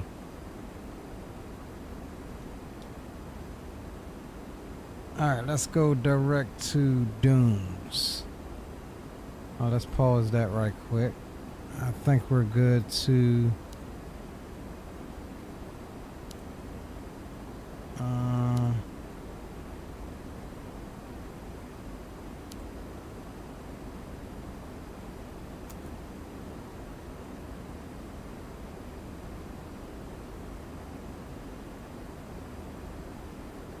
Not on intercept course, alright.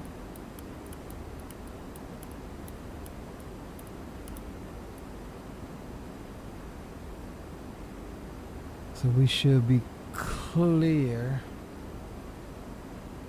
At least according to this, we should be clear. We're going around the southern edge of these storms here.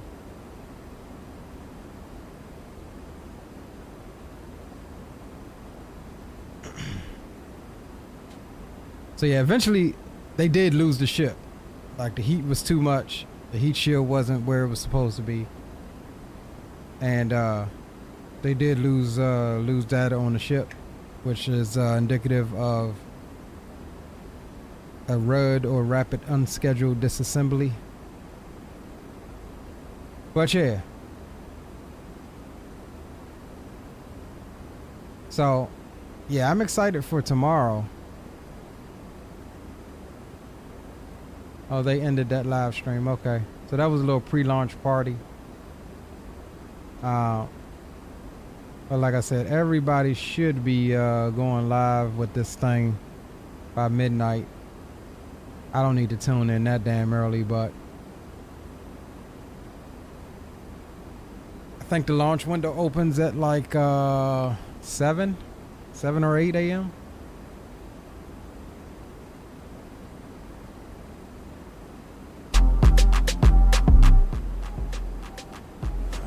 Get the tunes back up.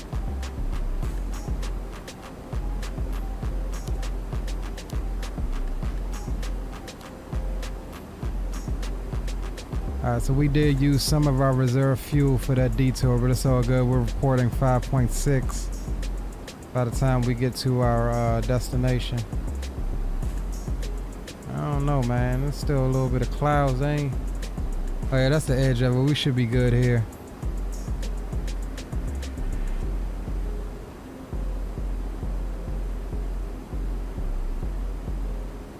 A little edge of it.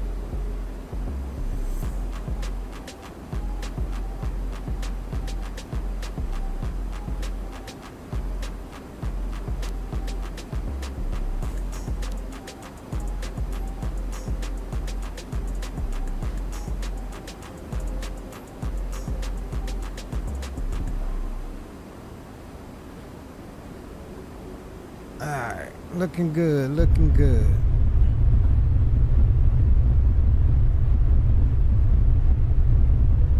Step outside, shall we?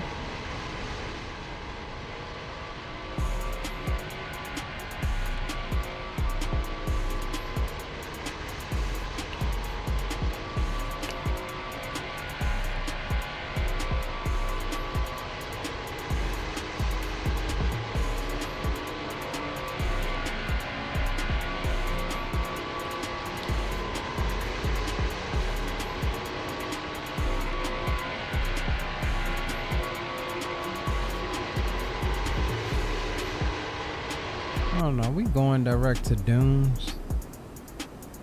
Here we are. I wonder why my daggone weather radar isn't painting any of these storms.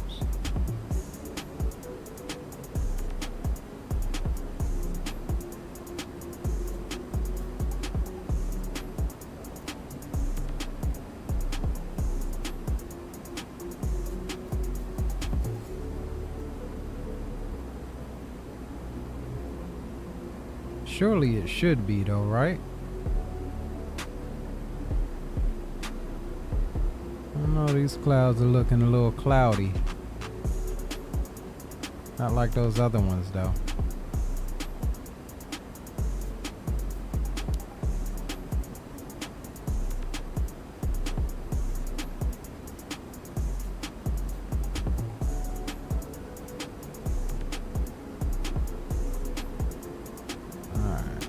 We'll step it up to 4.2.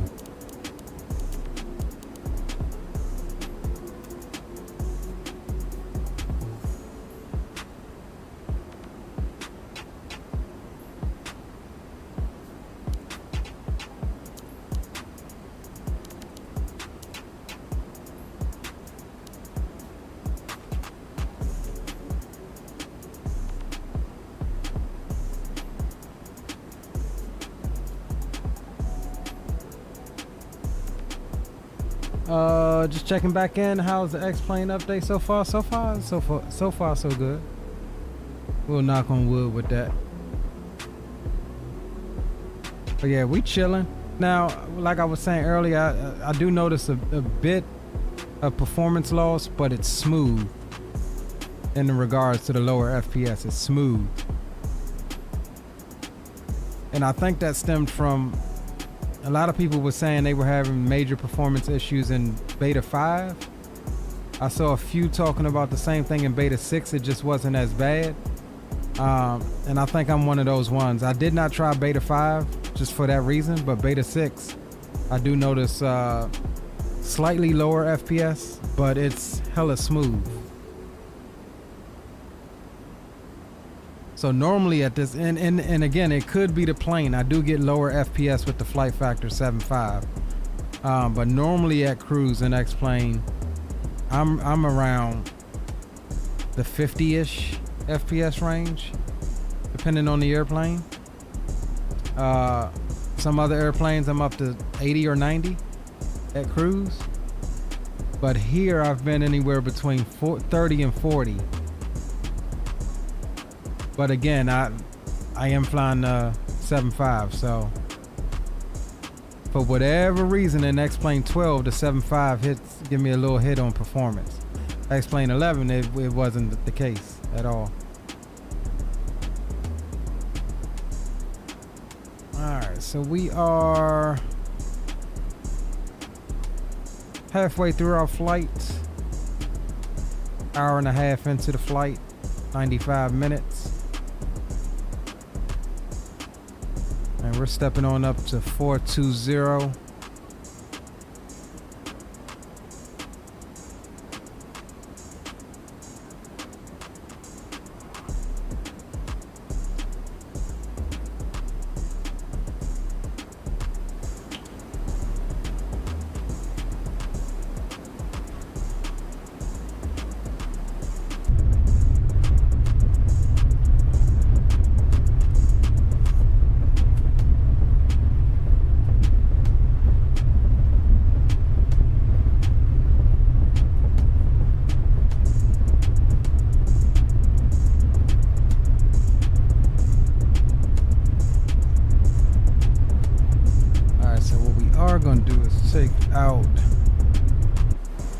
Last waypoint Brownsville, and we're gonna go do we still have ATC down here? Yeah, we do.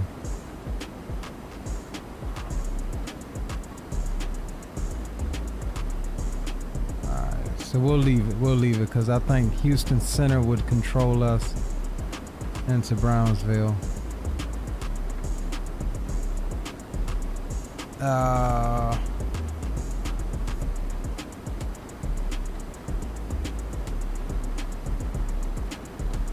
So yeah, we'll work our way and get back on course here. And then we'll worry about that as we get a bit closer.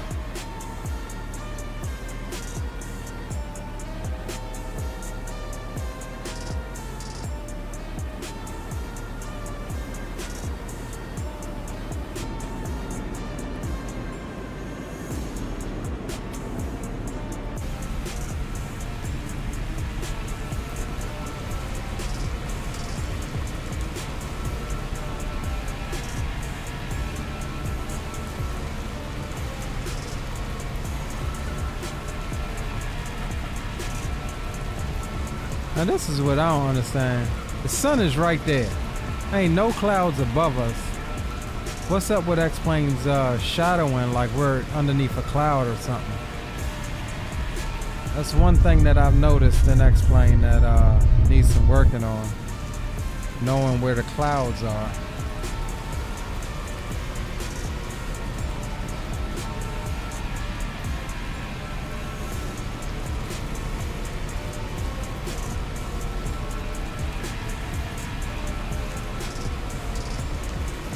I low-key almost flew the MD-11 tonight, but I realized that was the plane I was using where I kept getting the crashes, so yeah, I mean right now she's operating like she should. Yeah, so far so good, Rocky.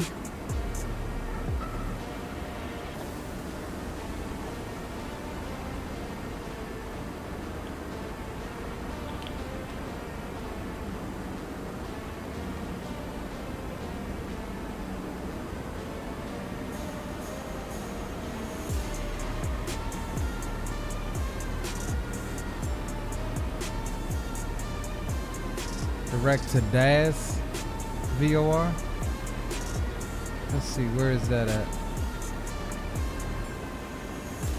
Okay, direct to DAS, okay. Yeah, I'm going direct to Dooms. I'm getting back on my flight plan here.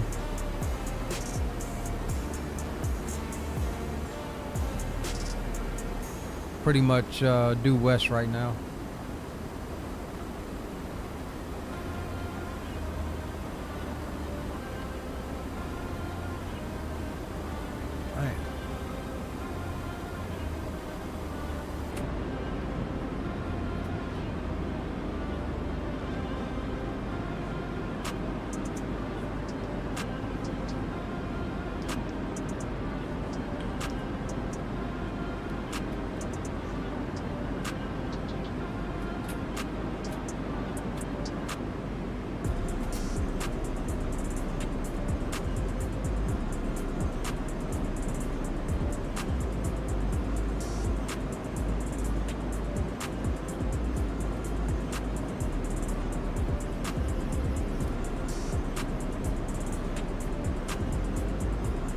Hey Rock, if you still in chat, what you got going on there, bro? In the picture.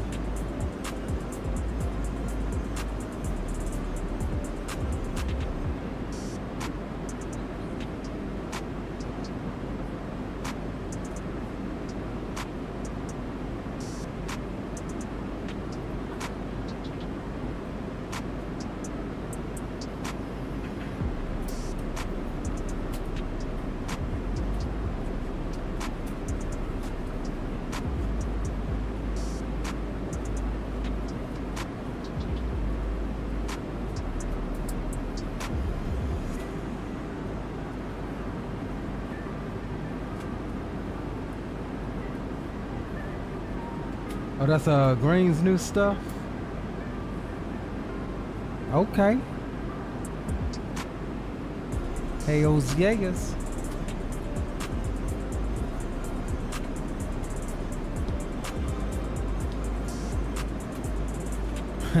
Green gonna get that joint and try to throw a 60-90 in there. Still be waiting on a goddamn 60-90.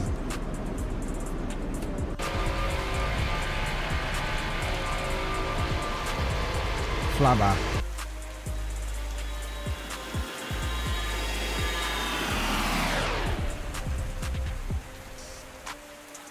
Why does it sound like it's raining?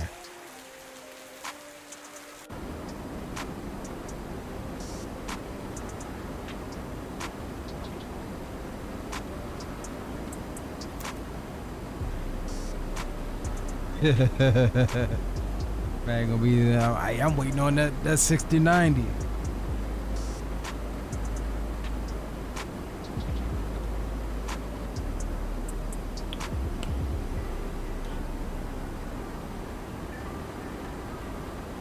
All right, so let me do this right quick because I don't think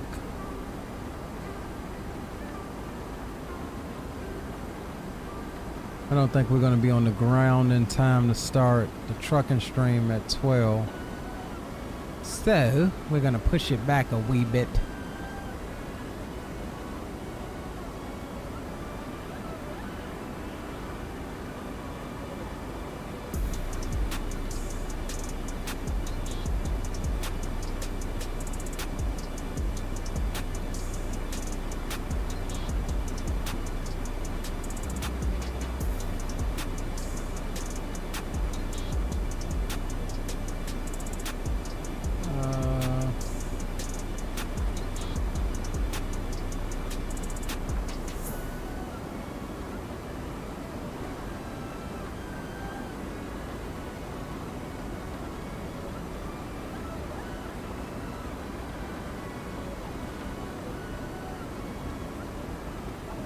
Let's say, all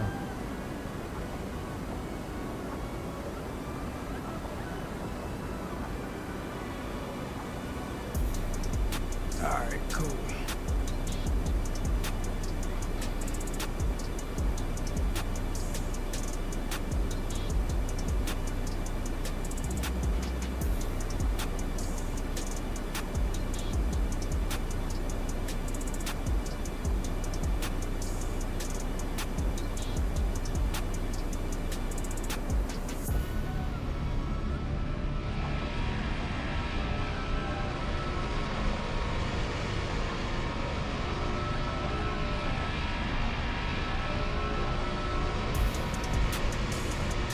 Headed up to 4-5. Yeah, roger that.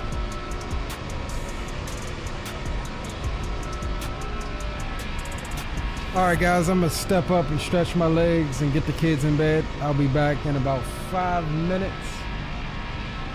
Catch you in a minute.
All right.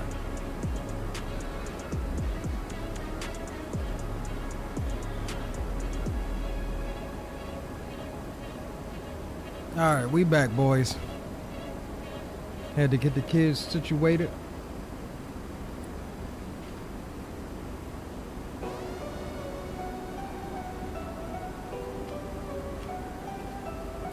No, not top of descent yet.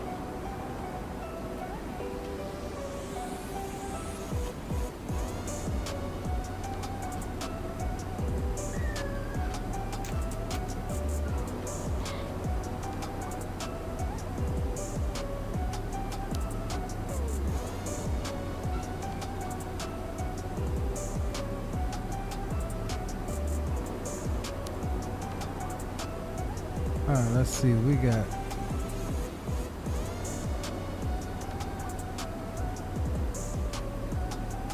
All right, so it's flip-flopping. Let's go back down to 40,000.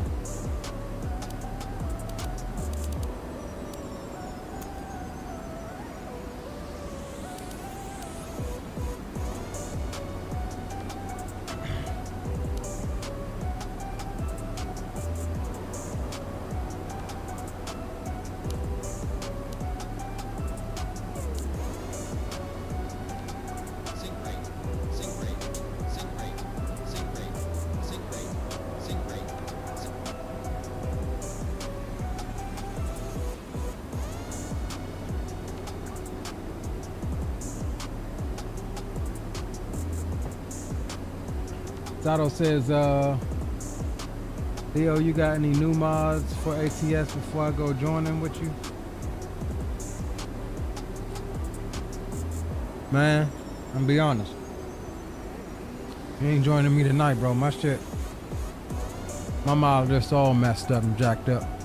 It ain't organized at all in accordance to the group. Yeah, I got plenty of new stuff, man. The Pisters 389 is what I'm rocking with right now. Got the Rogers Low Boy. The Pisters Tempty Hopper and Super Hopper. Got the ATS Mods and Trailers Low Boy.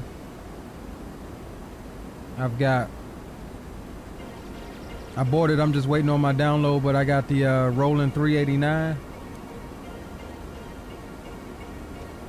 Which we'll probably do that one for the next ATS string.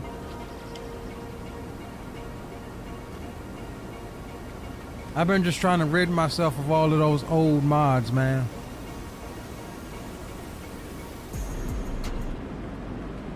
Rocking with all of the decent Paybird trucks and stuff now.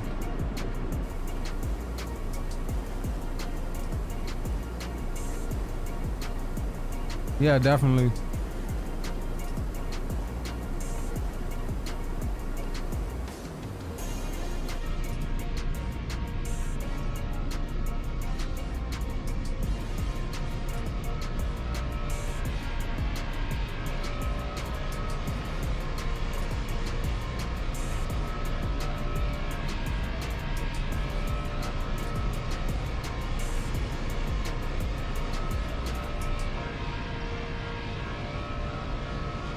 Oh snap, are we in Houston Center's airspace now?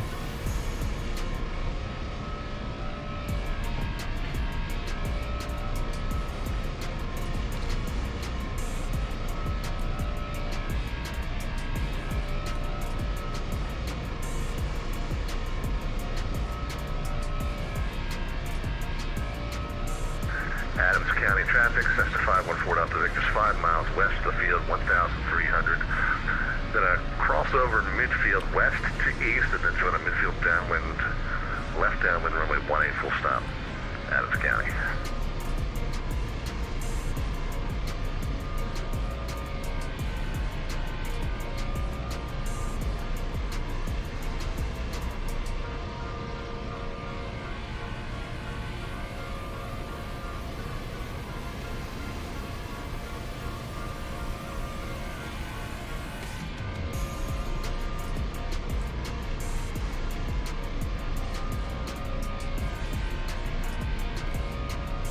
finish my little second meal here, I'll contact the old boy.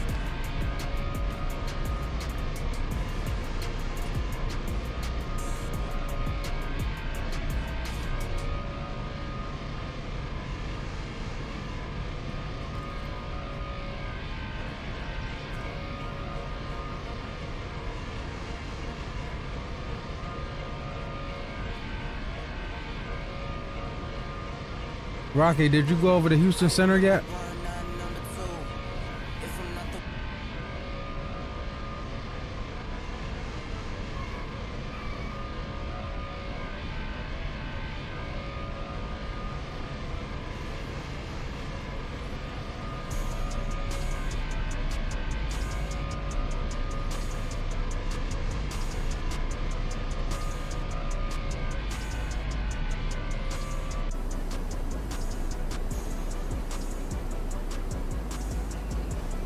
What the hell? Oh, okay. What the hell is going on with the plane?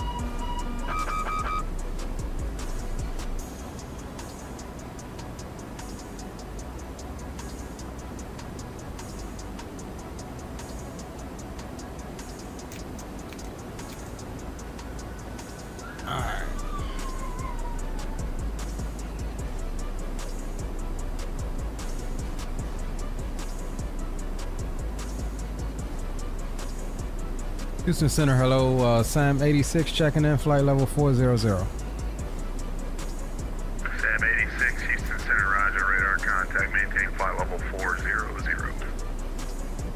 Maintain 400, Sam 86.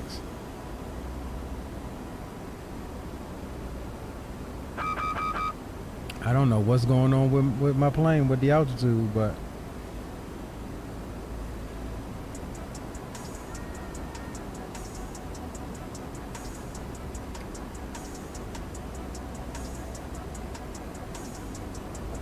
okay.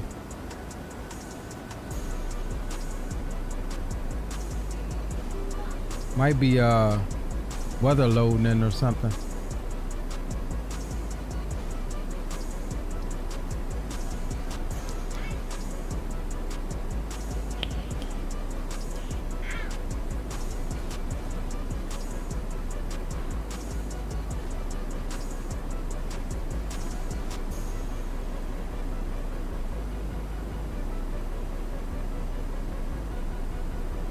Same thing happening to you?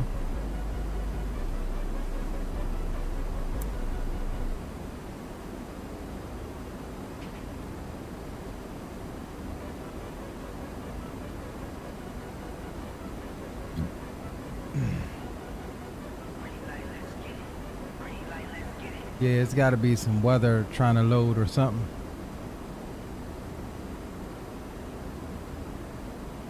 "45 minutes out." Yeah, you dusting me. I'm just over Louisiana, bro. Getting ready to cross over into Texas, though.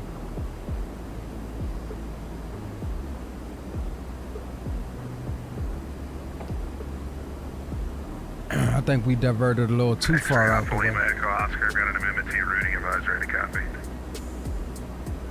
Lima Echo Oscar, say X-ray Alpha Lima Echo Oscar, cleared direct to Beller to join the Beller 5 arrival into Houston. Nah, you good, bro.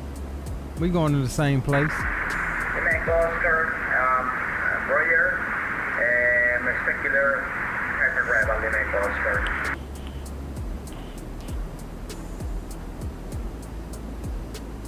Lima Echo Oscar, just want to We're verify going you got to the direct same Beller, place, Bravo bro. Echo Lima Lima Romeo to join the Beller 5 arrival. Alright, we're looking to be 8.1 on the fuel on our arrival, so we got her back up above reserve. So we're good Sam there. 155, Houston Center. Sam 155, go ahead. Yeah, can we get a full cut? Let me take a look. Sam 155, clear direct destination.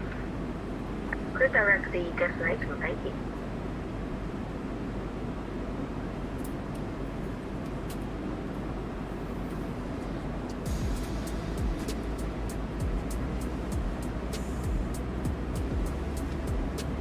man said, I want me a shortcut.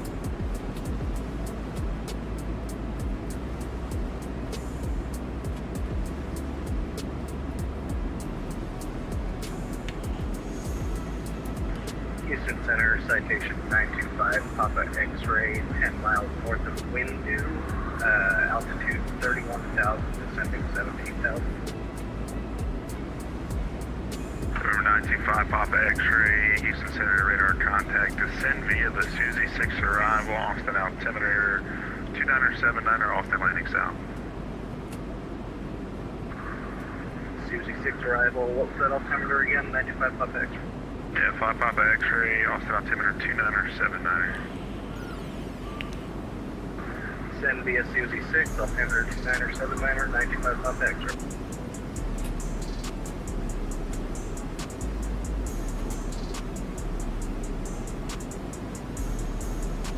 Hey, let's do this. Let's take a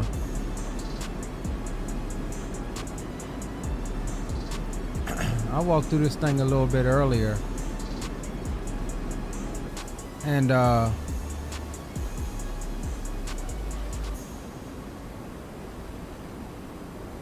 hold on, where is the damn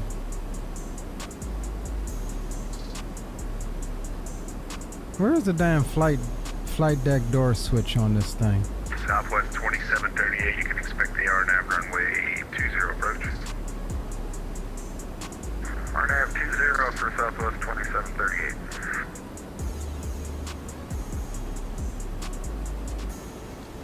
Is it on the overhead? Let's see. Those are all circuit breakers up top.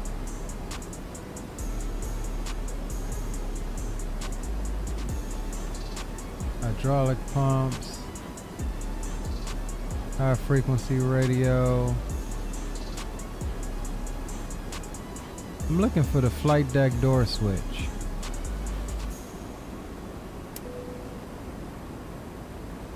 Wipers, window heats,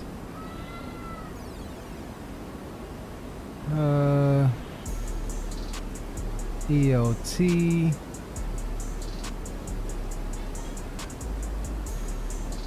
alright, here we go.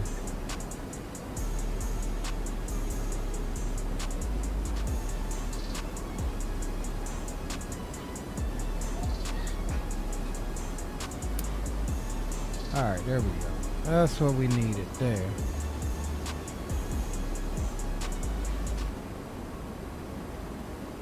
Alright, let's use this camera.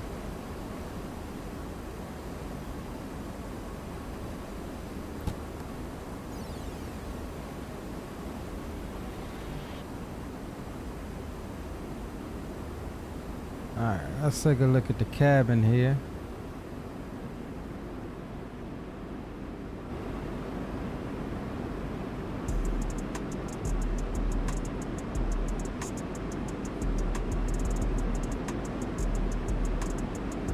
Is that a glitch? I guess so. What's in here?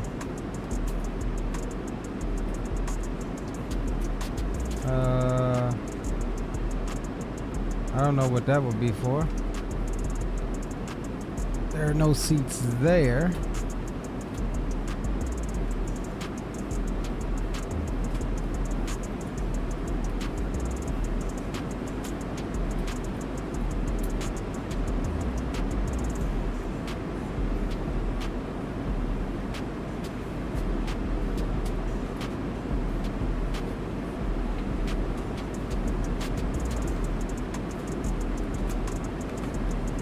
It's pretty cool they actually modeled this. How it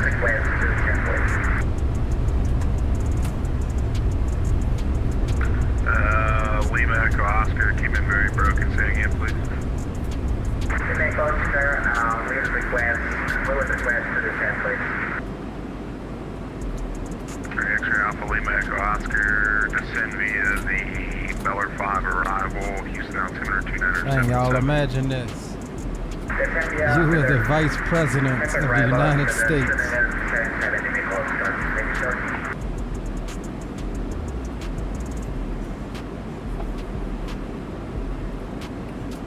would take that map out though and put a TV right there.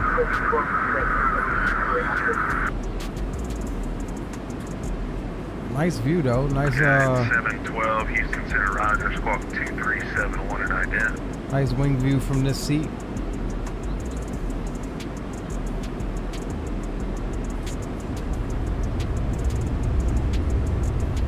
At 712 radar contact, maintain flight level 350.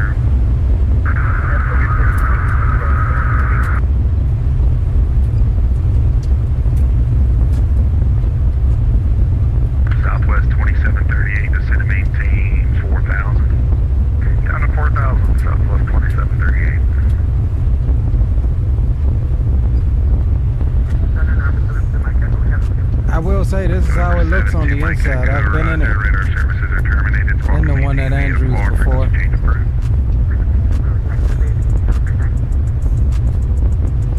It's pretty accurate.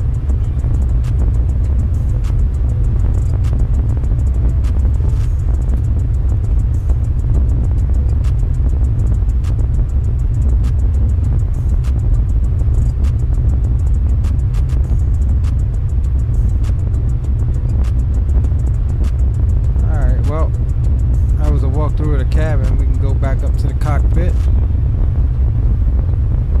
Yo, big up Gary. What's up, bro?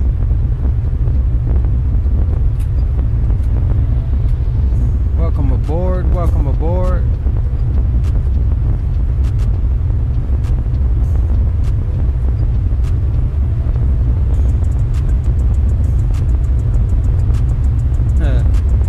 Hey, you already know, Green. 925 Papa X-ray, expect the ILS runway 18 left from Jedi. That's the boom boom room in there. ILS 18 left from Jedi, 925 Papa X.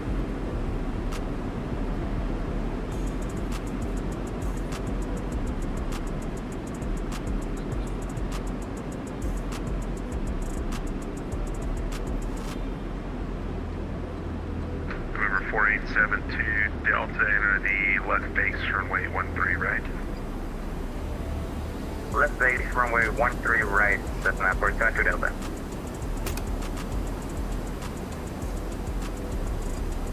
November 4872 Delta, report a 3-mile left base runway 13 right.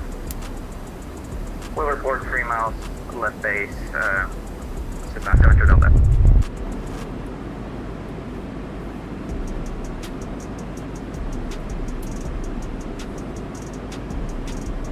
Shortcut took down the time. Yeah, roger that. We chilling, bro. I ain't in no hurry. We is chilling like a villain. 86, I show you about 70 degrees off course.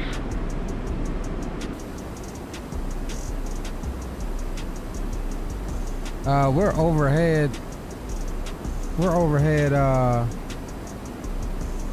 is it? Sidor now. This is what we had on our flight plan. Sam 86. Alright, Sam 86, roger, clear direct destination. Alright, clear direct destination, Sam 86.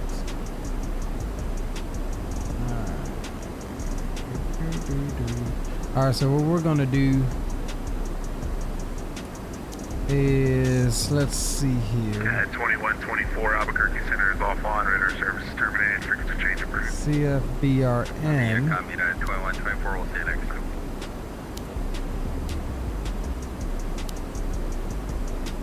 We'll execute that. Southwest 2738. That's going to be our initial approach fix. 020 vectors for the approach. Right, 020 vectors for the approach, Southwest 2738.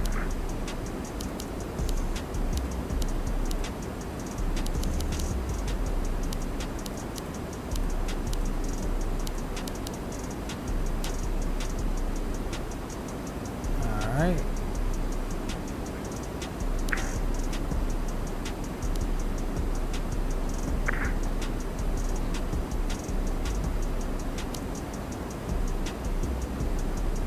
I forget when this thing gives you your top of descent.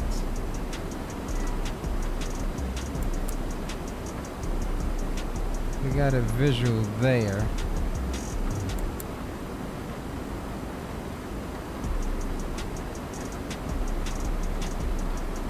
All right, either way, we'll rock with it.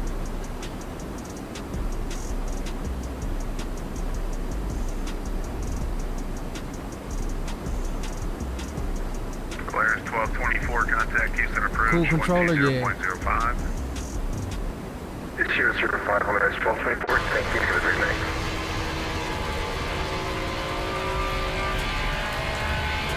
November 925, Papa X-ray at Jedi, clear down LS 20 left approach.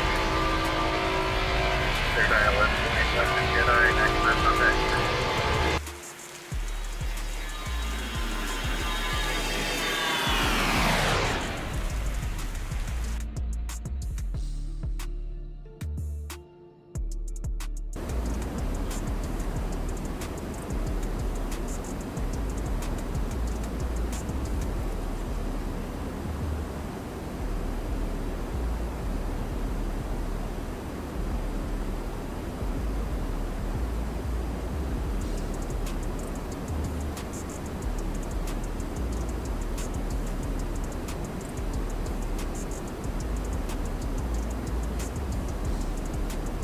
Alright, pretty smooth flight thus far. We dodged some storms.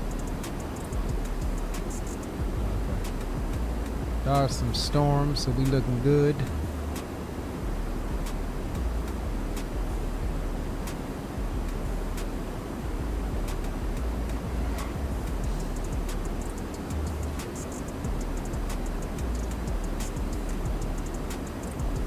Andy, what's going on, Andy? 2738, turn 5 degrees to Air the left. Force 2. Normally it would be Air Force 2, but it's only Air Force 2 when the Vice President is on board. Today we are operating as Special Air Mission, or SAM 86, taking some Pentagon officials and Air Force personnel down to Starbase Texas for SpaceX's launch of Starship in the morning. 2981, thank you. November 472 Delta, winds are 080 at 4, wind 13 right, clear to land. Oh, 1, right here, land.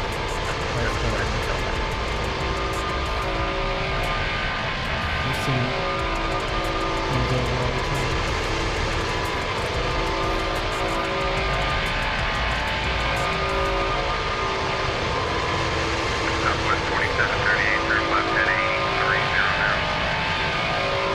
Left 30 there, Southwest 2738.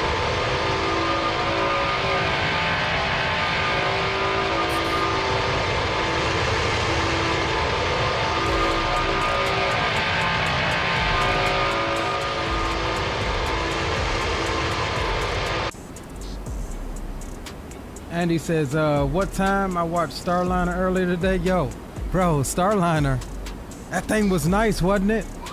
I'm trying to like it, man. I'm really trying to like it, bro. But Same 155, descended pilot's discretion, maintain I know, 240. I know in all honesty,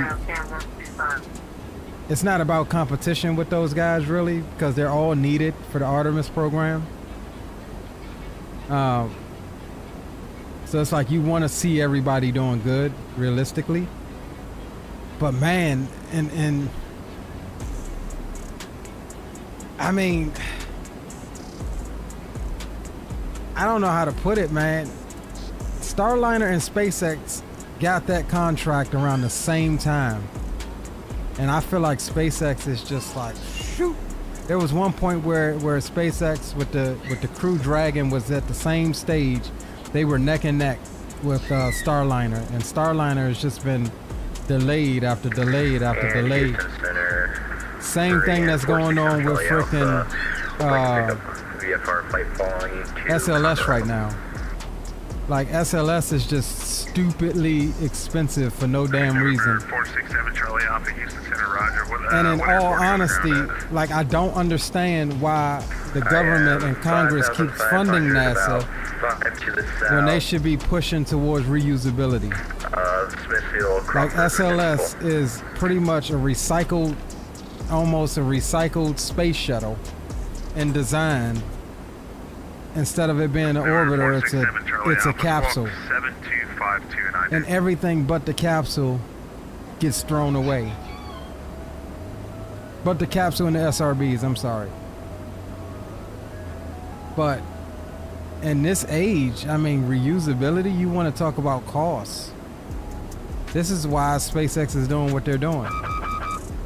See, like, what's going on? Explain. I think it's the weather. I think the weather is loading in, and it's causing what would be standard pressure not to be standard pressure, and so you get an altitude differential, and so that happens. Number 467 Charlie Alpha, squawk 72. But yeah, that's just my opinion. You know, I'm rooting for everybody. You know, we need all of them for the Artemis program, and you know, realistically, we want to see all of them win, right?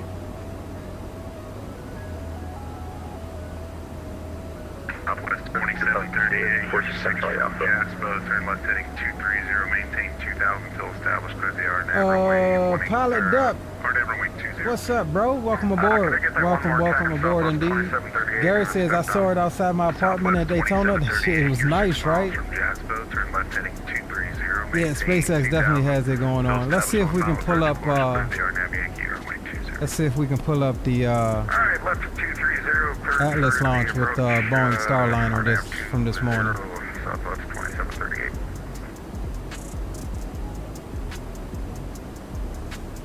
Number 467 Charlie Alpha, Houston Center. And I mean, that thing freaking absolutely rocketed out of the launch pad this morning. I mean, it was to the west of the industry via or 5,500, and you can maintain view for it. It was absolutely a Wilco 467 Charlie Alpha. Number 925 Papa X-ray, contact Austin Tower 121.0. Austin Tower. Oh man, I messed up. Hold on. Let's go to history to find the right one.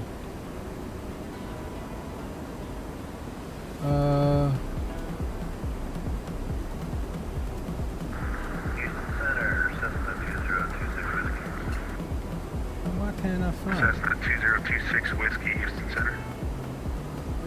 Houston Center 26 Whiskey. Currently at SVO ramp at Hobby, ready to taxi with November right northwest VOR departure. Number 2026 Whiskey, say type air. I'll tell you what, Houston approaches online. Contact them 120.05. 120.05. Thank you. All right, here we go.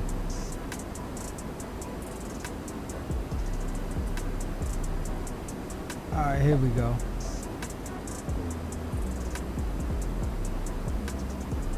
So we'll pop this up.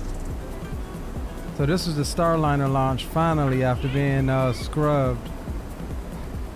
What was it, like 3 times, 2 times? Southwest 2738, winds 170 at 9, gust 15, runway 20, clear to All right, land. let's pause the tune so we can. Clear to land 20, Southwest 2738. Atlas boosters, hydraulic steering. All right, here we go. 10, 9, 8, 7, 6, 5, 4. So it's first flight test with crew 1, on board. Ignition. And liftoff of Starliner and Atlas V, carrying 2 American heroes, drawing a line to the stars for all of us.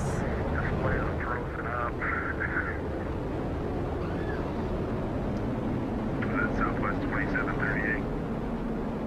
Yeah. Commander Butch Boomer, they're calling down to Mission Control here in Houston that the spacecraft has begun rolling into the right attitude for its ascent, and the guidance, navigation, and control officer here in the room seeing good data on that. Check altitude immediately. LCI gauge 500. MVA for that area is 1,500. Door 1,200. 2979. Starboard passing through max Q. I ain't gonna lie. Starliner was kind of sexy. Dynamic pressure where the forces Not as sexy as Falcon 9 or Starship, though. Mach 1, where the speed is sound.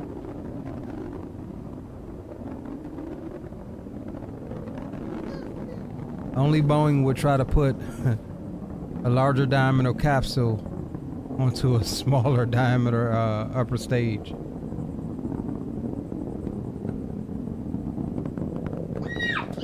And little hey, stop. Little fun fact is SpaceX helped these guys, helped ULA, I think, with the camera views. The camera views you're seeing looking down the side of the rocket, SpaceX helped them with that. Will run out of fuel and burn out. Cause I ain't gonna lie, SpaceX sets the standard as far as high definition video. Say Windows was rattling? No, put it back. Now the fuel in the solid rocket boosters has been depleted. The Atlas main booster stage will be continuing its burn for about the next 3 minutes. Hey, leave that alone. Good handle. Good handle. That call, good handle, from Capcom Joshua Kutrik, indicating that the crew now has the ability to initiate an abort manually if needed. Damn plane still trying to freaking keep 40. 2 minutes into Starliner's flight and coming up on a solid rocket booster jettison at the 2 minute and 40 second mark. 55 radar contact lost.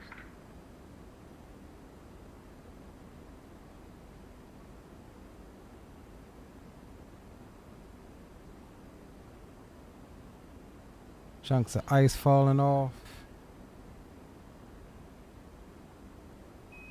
CLG on that good trajectory.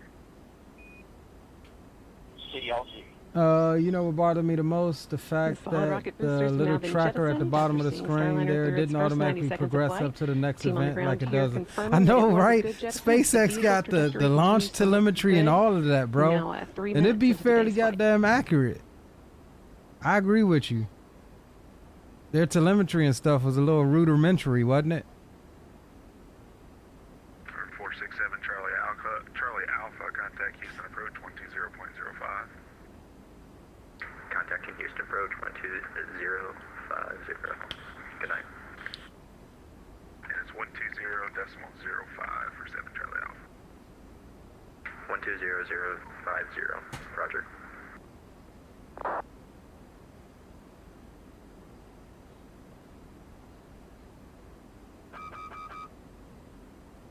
Atlas booster now running enough to limit the G-forces on mission 7. Try to limit that to around 3.5 times the force of gravity you would feel while on the ground. Alright, cool. We swapped over.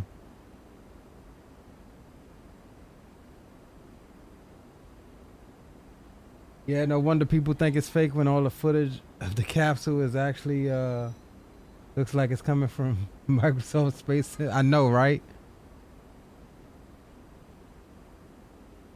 I tell you what, you ain't gonna fake, no matter how bad the footage is. That goddamn curvature of the Earth. A nod to all my flat earthers out there. I don't see how in the hell. Now, well, I know the answer to the question, or to the statement, but they lost telemetry. All right, there's Atlas falling away. Centaur is firing up its engines. But they initially lost, like their feed was getting worse the higher they got. Like they're relying on the tracking, the ground-based tracking stations. I wonder why they just didn't hook into Starlink. I mean, that's what SpaceX uses. But the answer to that question is because this thing probably doesn't have a Starlink antenna on board. On top of Starliner that's been protecting the spacecraft's docking system through its climb into orbit. They saw that jettison as planned. Staging was good. You have good control. And now the second stage's 2 Centaur engines have ignited to continue pushing Starliner into space, fueled by liquid hydrogen and liquid oxygen. The next milestone that we'll be watching for is the aeroskirt jettison. The aeroskirt already jettisoned. Y'all late. So yeah, from here it's not much more exciting than that. They switched to this telemetry mode because they lost video footage. Obviously, with passing over the ground-based tracking station. Starliner, you're at good booster performance. You're up to plus 31. Plus 31.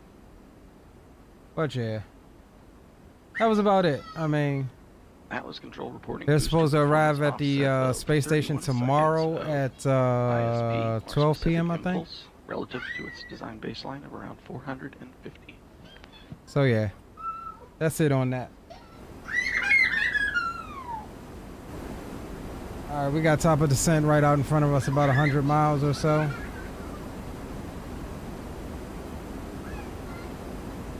And we'll get the tunes back in.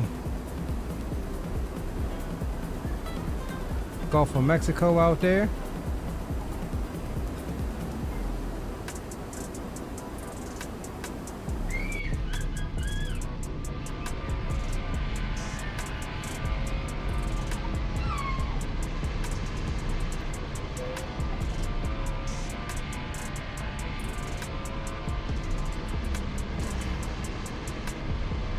Starting descent now, roger that.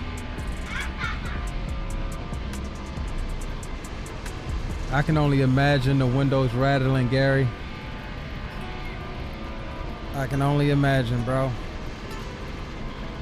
I'm gonna get down there for some launches, man. The last time I went down there specifically for a launch, well, you know what happened.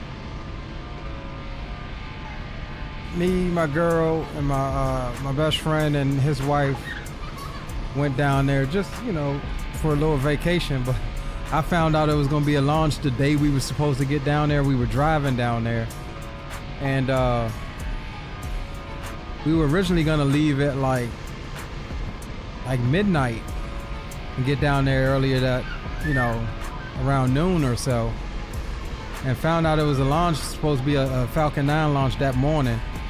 So I told everybody, I was like, hey, look, change your plans. We got to leave within 2 hours.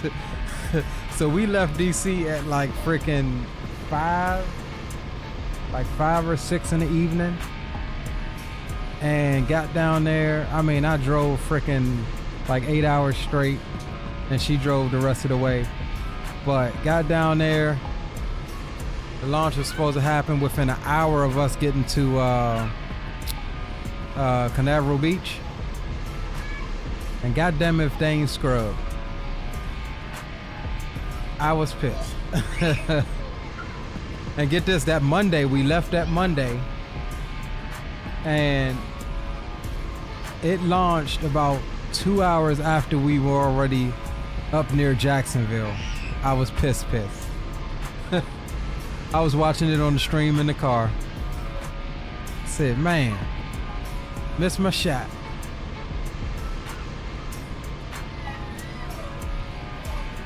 But Falcon 9 is so common now, like I need to go see something meaningful, right? Like I should have went down there to catch SLS, but I thought that was gonna be another one that scrubbed. But maybe I'll go down for the next SLS, or when daggum SpaceX start launching Starships from the Cape. SpaceX start launching Starships from the Cape. I'm definitely going for that first Starship launch out of there.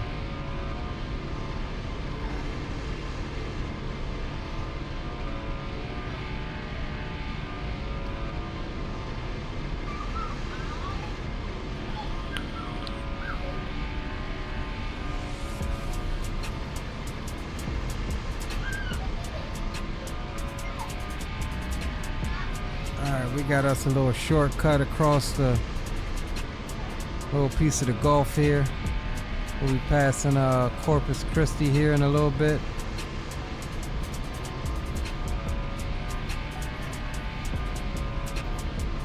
And we are direct to our initial approach fix.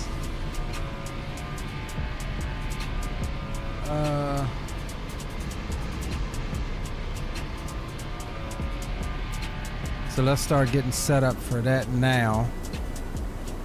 About 80 miles out from top of drop. So we'll come here. Our frequency is going to be 110.3.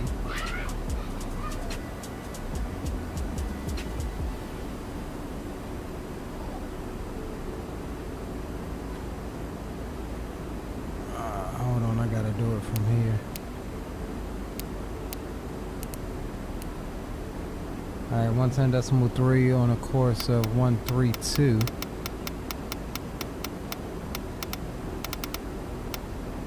All right, that's good. We're looking at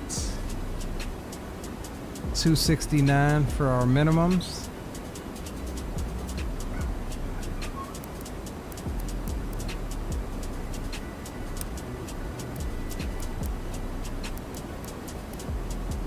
All right, 269 set there. Jump over to this side. We'll go set 269 on the first officer side as well.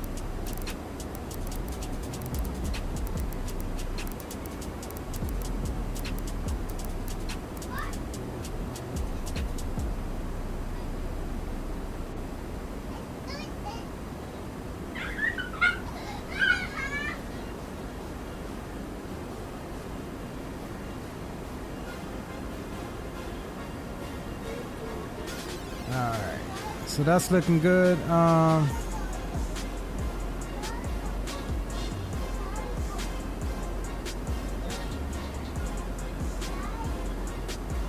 to call him back.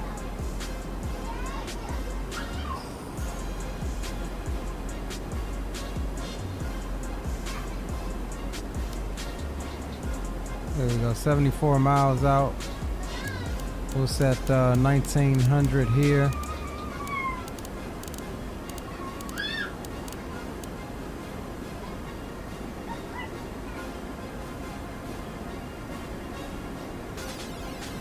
All right, that's all good.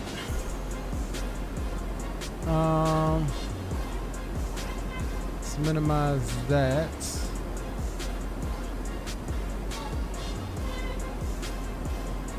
Damn, I thought I had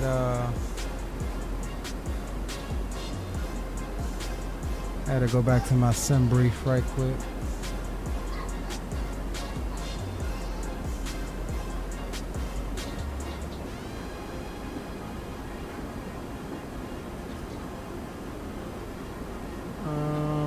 I see.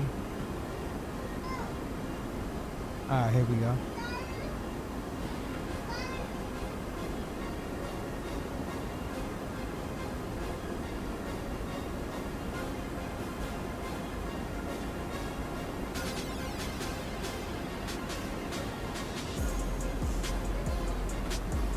All right, let's see if this landing performance, runway 13.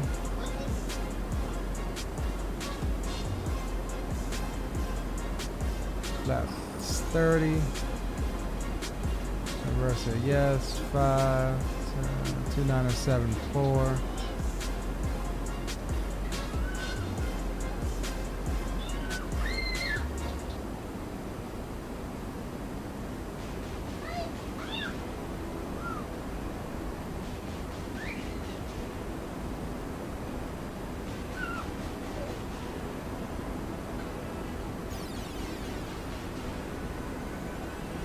Alright, let's check something out here.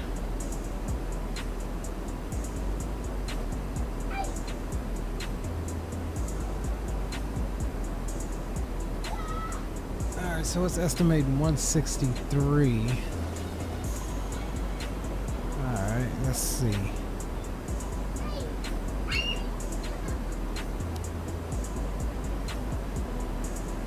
Okay.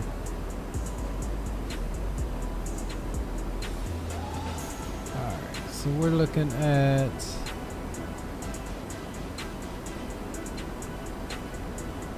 2974.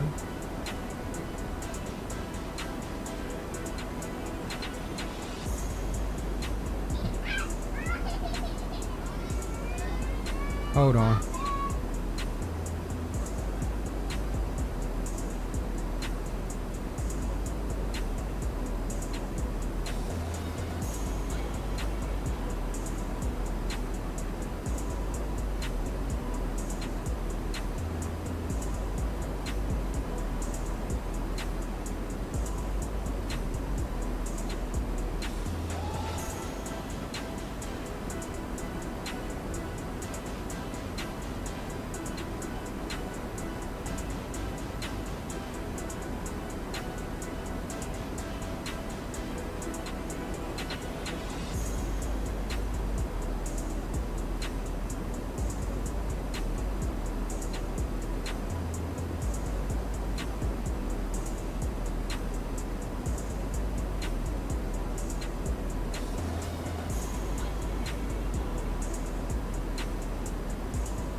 My bad, guys. The little one fell and bumped him head. I heard that joke. That joke was like boom. I said, oh, yep. He about to cry. Alright, we right in time though for top of drop. What are we looking at? What was I doing? 30 at 123.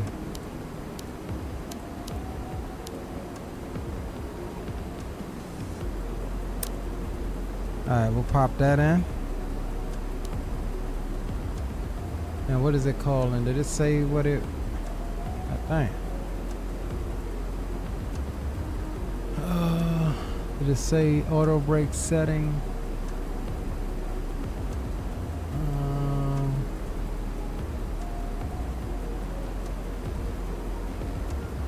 That's it, brakes auto.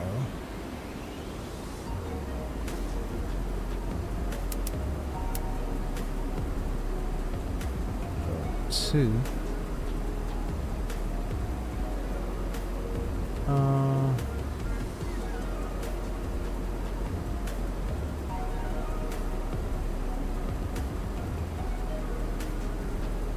Alright, cool. Alright, we looking good, fellers.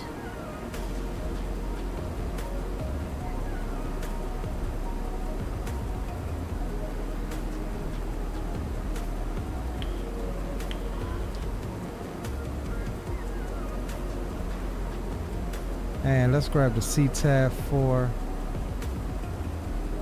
the airfield.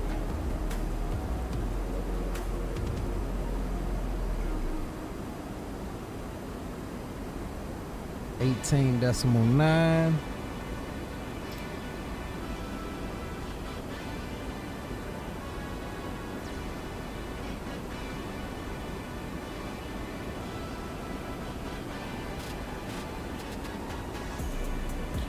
All right, got that in standby.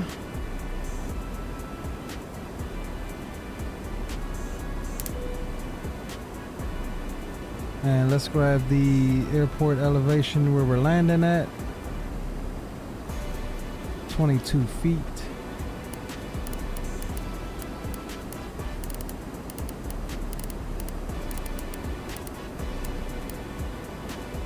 All right, cool. That is set.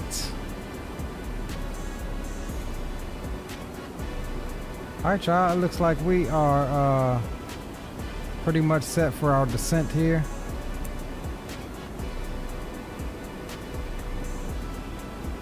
And arrival.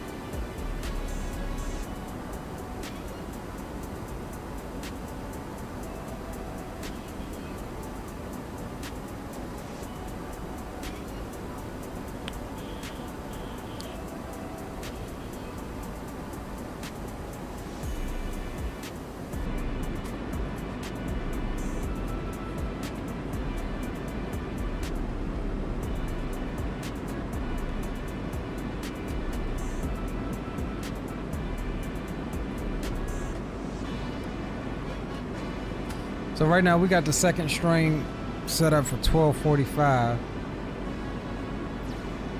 It looks like we may be able to make that, but I may have to push it back one more again. And like I said, we're just gonna be chilling over there. We'll run a couple little loads or whatever and just hang out.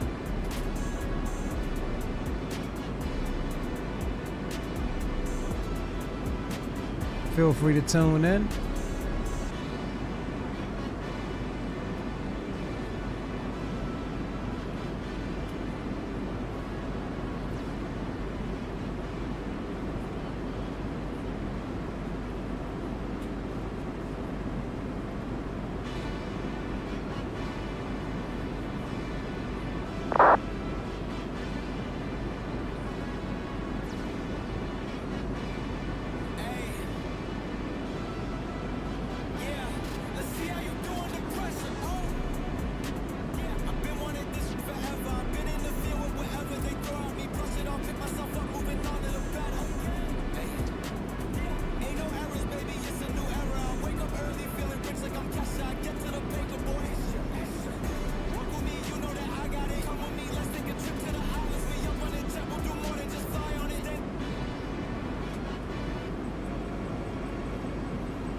All right, we're in it. Top of drop has commenced.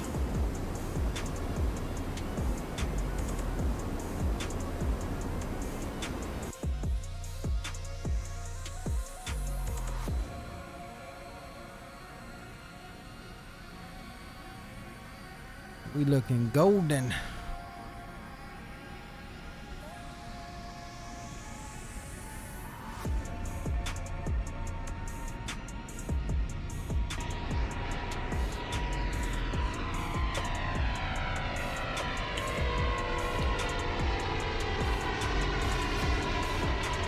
Looking a little spicy, yeah. That's Boca Chica. 18, gusting 26. I loaded in earlier. It was hazy as hell. Like, I mean, you'd have thought it was fog. It was so damn hazy. So, if it's calling for 10 statute mile viz, I'll take it.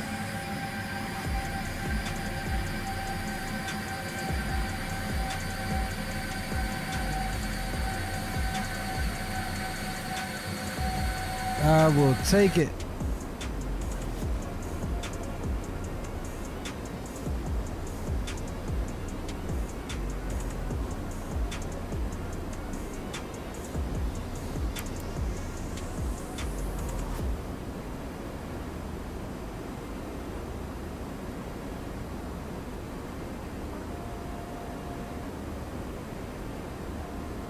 Raining? But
all right, so let's see. We're coming in on runway 13. So we'll have a decent little taxi back. We'll exit stage right, take Echo Delta across 18, and we'll park at the south part of the airfield, Confederate Air Force ramp, just to the south of the FBO there.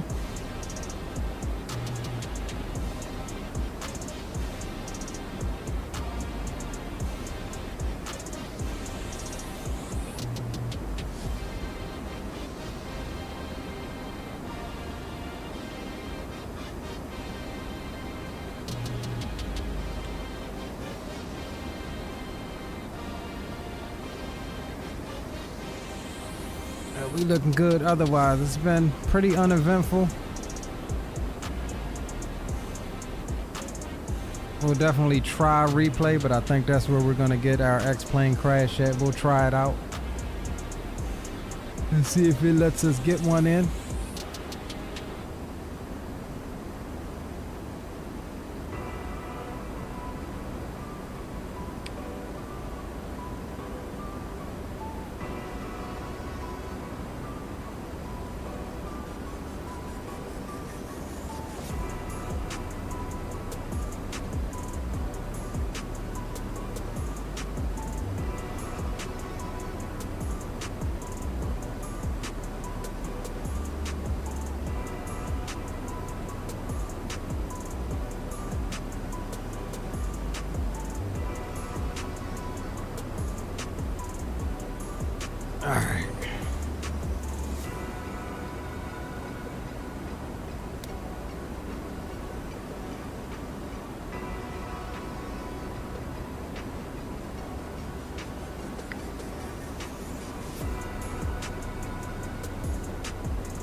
So yeah, it should take us about 10 minutes or so to swap out rigs. Back this one on out and pull up my driving rig.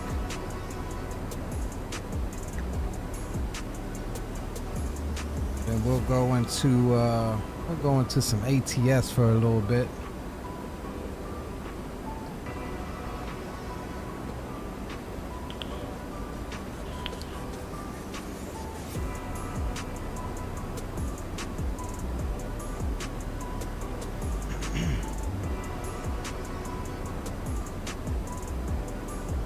I think one of you asked me what time was it?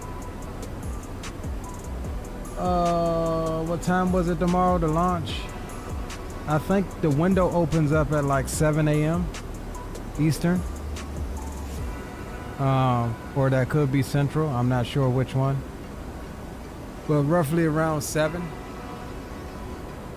The coverage I'm gonna be watching of it is probably going to be, they have the best camera views. A channel called NASA Space Flight. If you just type it in, it will pull it up on screen if you're interested. NASA Space Flight, these guys are awesome and they have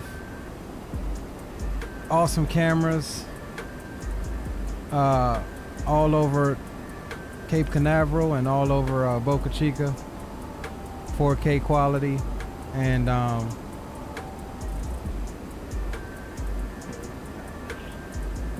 this is actually one of their cameras.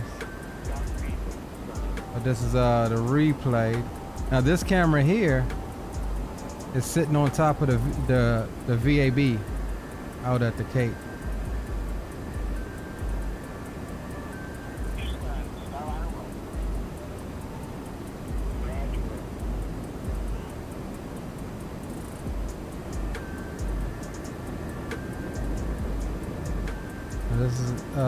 This camera here is from the Port Canaveral. You got a camera set up there. They also have several, as you see, several really expensive tracking cameras, and man, they get some of the best tracking footage that I've seen. I mean, this tracking footage is better than goddamn NASA's tracking footage. So I'll be watching these guys in the morning, between these guys and Everyday Astronaut.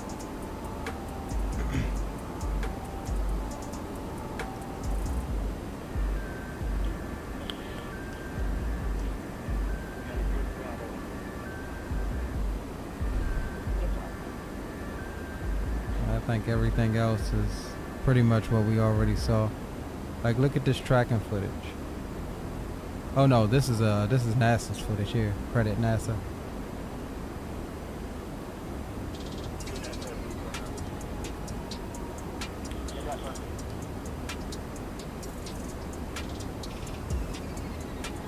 So yeah, let's just see. So yeah, these guys are actually starting their stream in 20 minutes for their coverage of IFT4. They are literally starting in 20 minutes. I'll probably have this on the other screen. Probably fall asleep to it tonight. And awaken when they get to yelling and hooping and hollering, talking about some 30 seconds or so.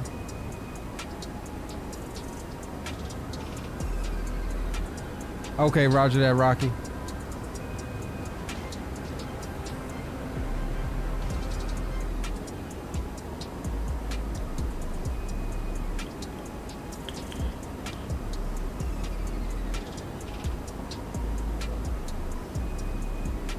Yeah, they get absolutely mind-boggling footage.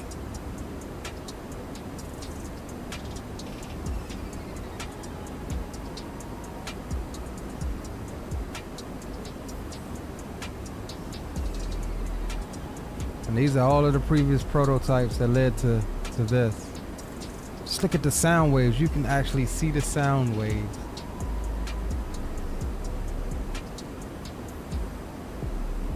I'm excited, man. I think this is gonna go really well. I think Starship is gonna make it to orbit.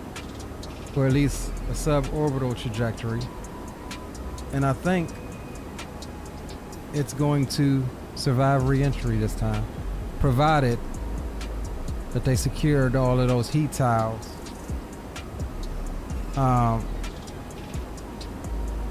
Starship has a tendency to lose heat tiles on launch. What was the altimeter?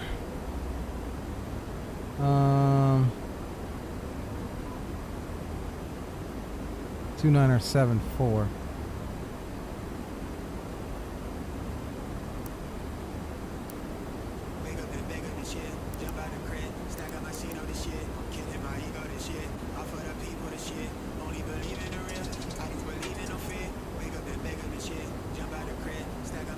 Alright.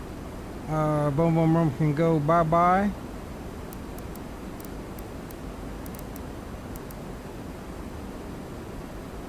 As we swap over to local altimeter, late as hell and overspeed. However, we'll call it unrestricted descent. We're the goddamn Air Force, right? Alright, we'll dump some brakes out to help us.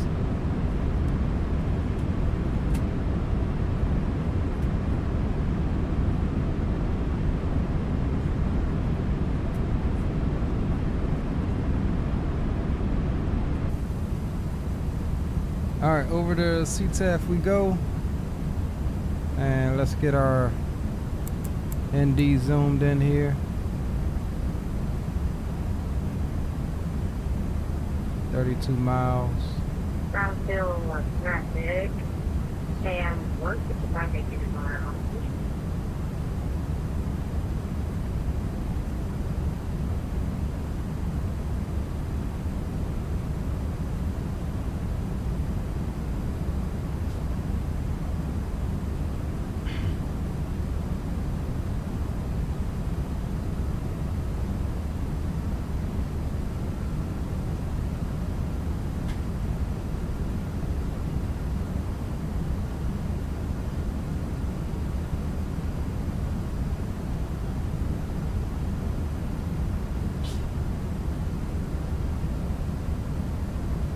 Brownsville traffic, Sam 86. We're about 30 miles to the northeast of Charlie Foxtrot, Bravo, Romeo, November. Initial approach fix for the ILS 13 approach, Brownsville.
actually see Starbase from here because it's over here, shrouded behind the clouds. But trust and believe we are here. And we'll bring that speed on back to 180.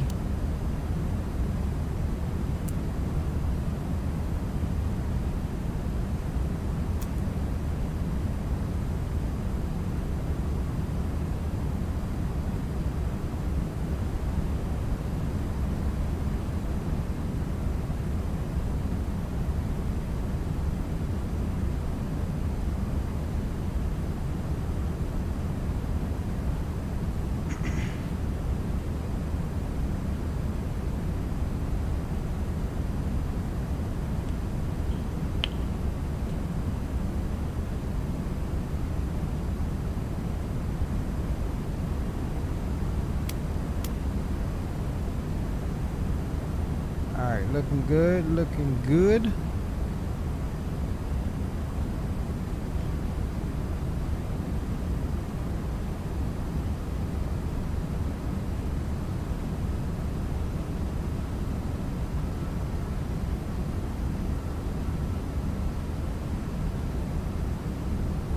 Watching your landing? Roger that, bro.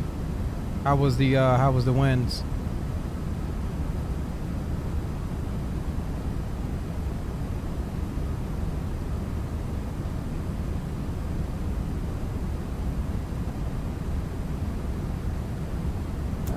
Going to vertical speed mode. We'll increase that descent a little bit.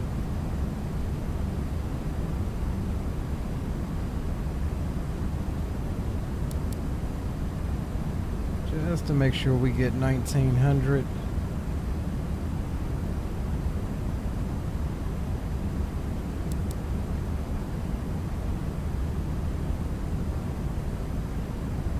The gust got you a bit?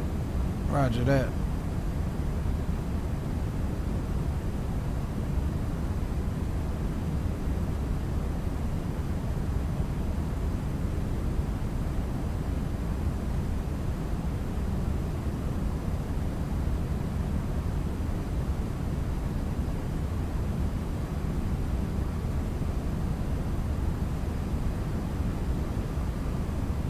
Cloud cover. It's always freaking low clouds down here.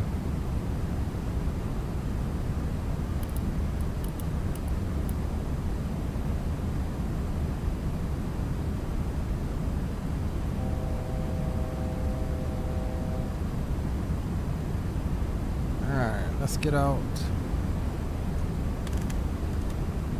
some slats here.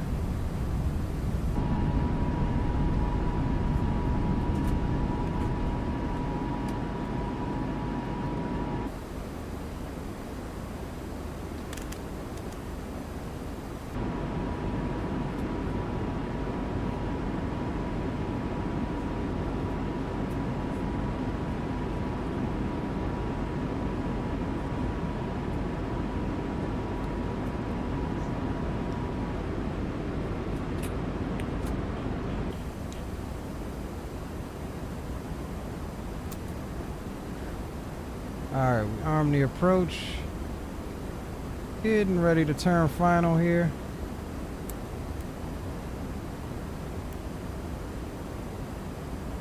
As we go into the soup.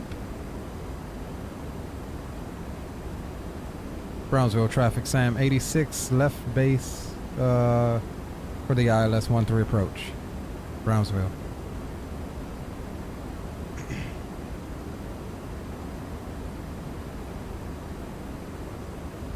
Alright, the Loke should be coming in here in a second. Looking at our magenta diamond here. As we turn in, the Loke isn't quite coming yet. There it is. Alright, so we are golden.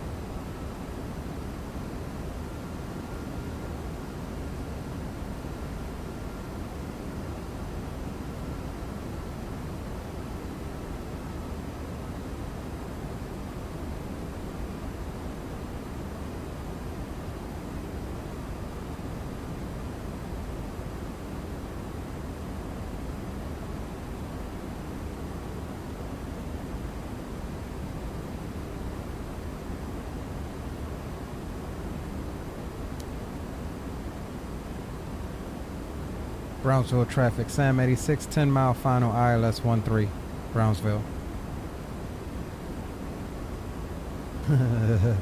Hey, nah, bro, I'll actually get up there and fly VOR. You have to be on the Children of the Magenta right now. Look, I ain't got no visual outside. We in the suit. Shoot, you better watch your instruments right now.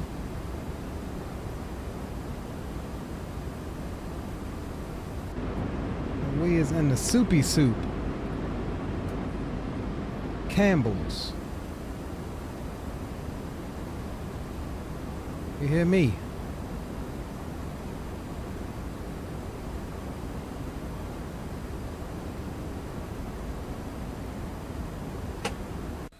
All right, gears coming down.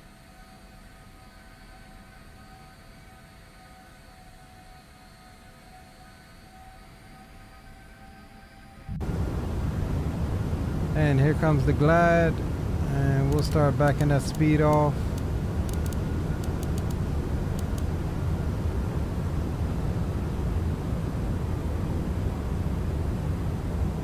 As we pop out.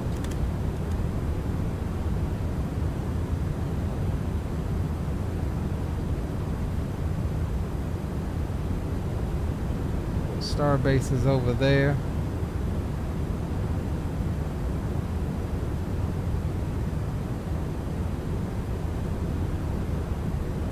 Alright, what are we looking for? 123. And we'll go flaps 20.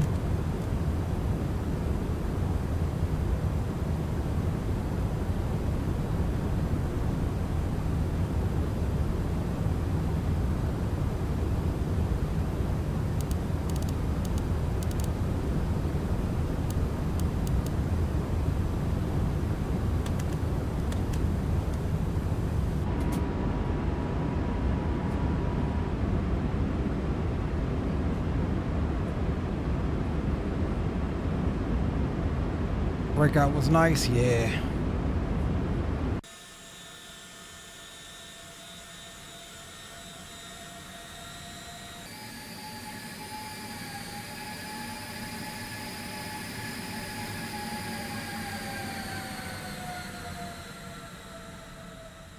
Oof. Oof. All right, let's take over. All right, I have the airplane and I have the throttles.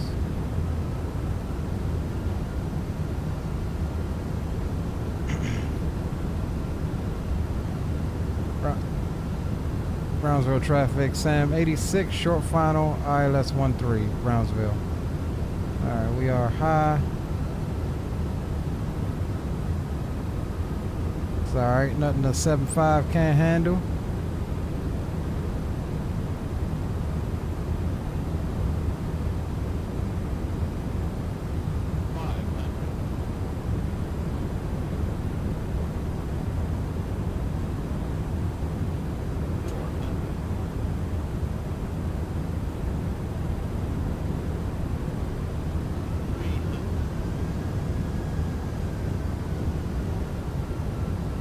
Minimums.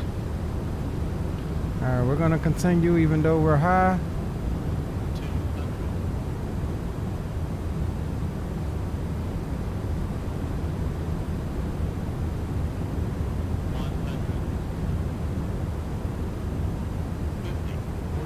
Oh! Woo! I just did salvage that from being a slammer. I ain't even gonna lie.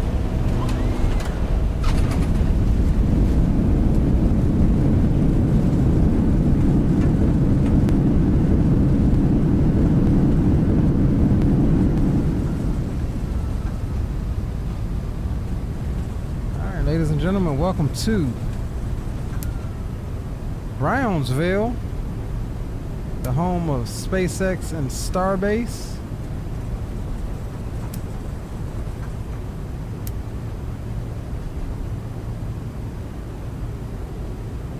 And this is a closed taxiway. We cannot exit here.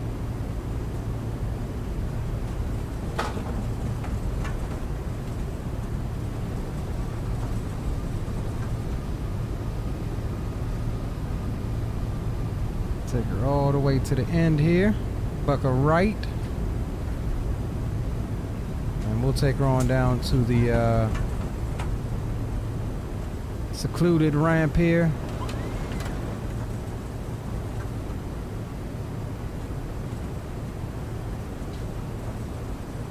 Get down before you fall.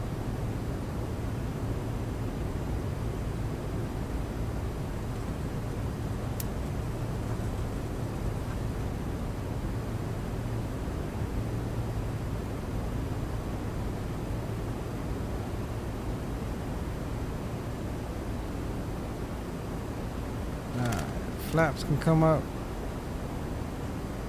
Stow the spoilers.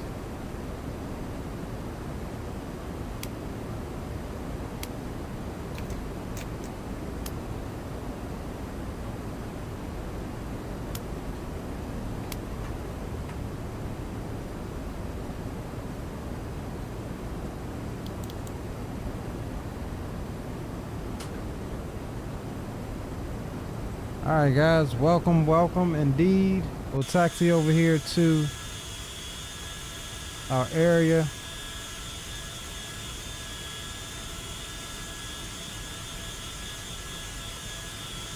And then we'll try and attempt to get a few replays, see how she treats us.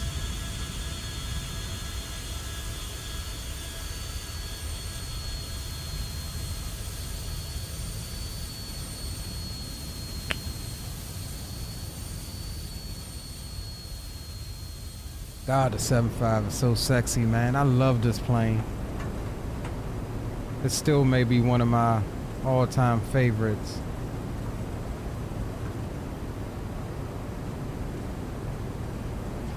This is definitely one that's irreplaceable.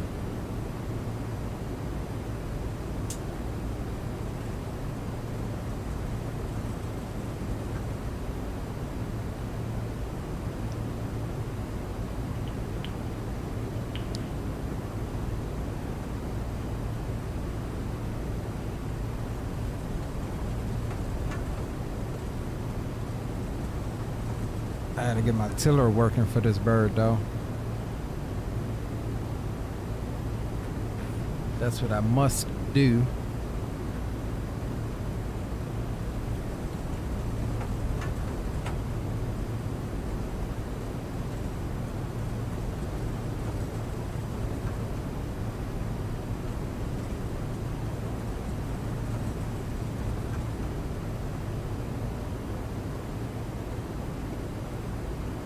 Alright, so we'll be bucking the left here at Delta, crossing runway 18, and then the left on Bravo into the ramp.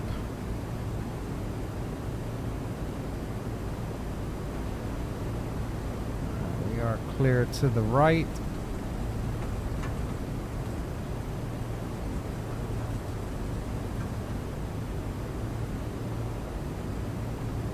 So this airport is a little add-on freeware airport from the org. I think it's pretty nicely done. Ground textures look nice. I didn't expect to find any airports for this airport, but I did, and it's fairly recent. Back in this was made in 2023.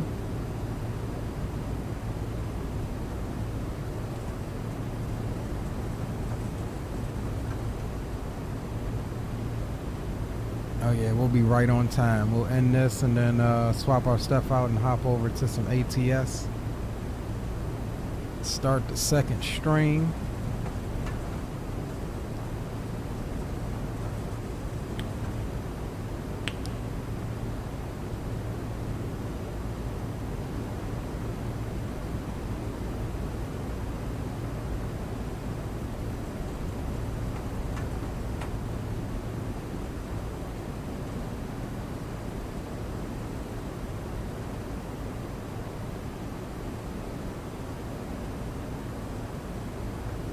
So we'll taxi in, straight ahead, buck a left and park facing him.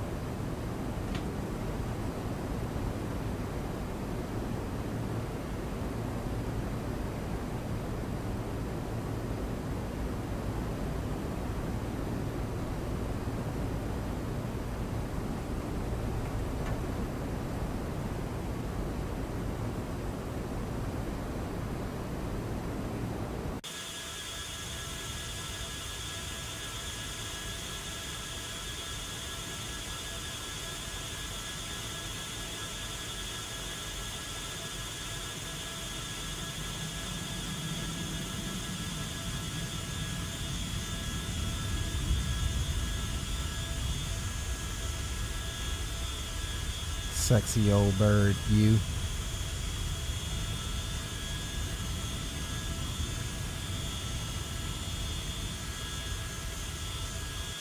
You sexy old bird, you.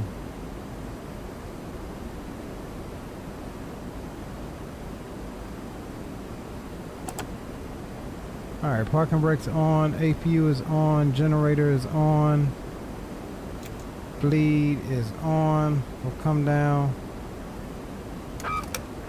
Shut them down. Up top, beacon light can come off.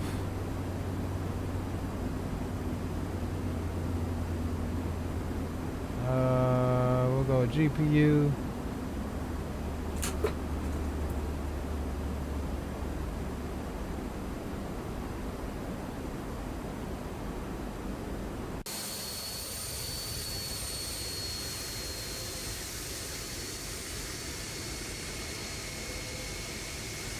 All right, ladies and gentlemen, welcome to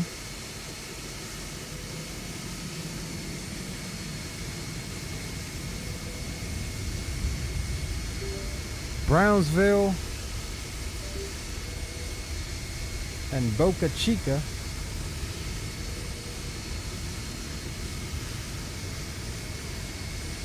SpaceX SFS. What's going on, bro? Welcome to the stream and chat.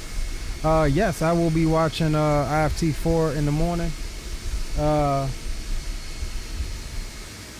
We're going today to Starbase. Nice, dude. If you do, man, do me a favor. Post some pictures of it in my Discord.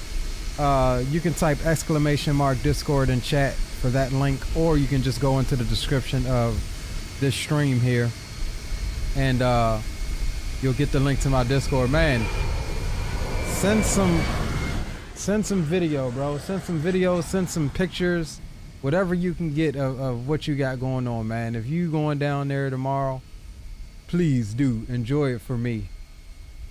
All right, let's do this. Let's see if we can't hold on, let's check out our thing here before we attempt this replay. Negative 250. That was a little tight, wasn't it? All right, we closed that out, and I'm gonna go ahead and re-button her up just for the sakes of not dragging doors open and everything with us when we try to attempt this replay. We'll get all of the lights back on as they were when we came in, and we shall remove the telemetry, and let's see if X-Plane will cooperate.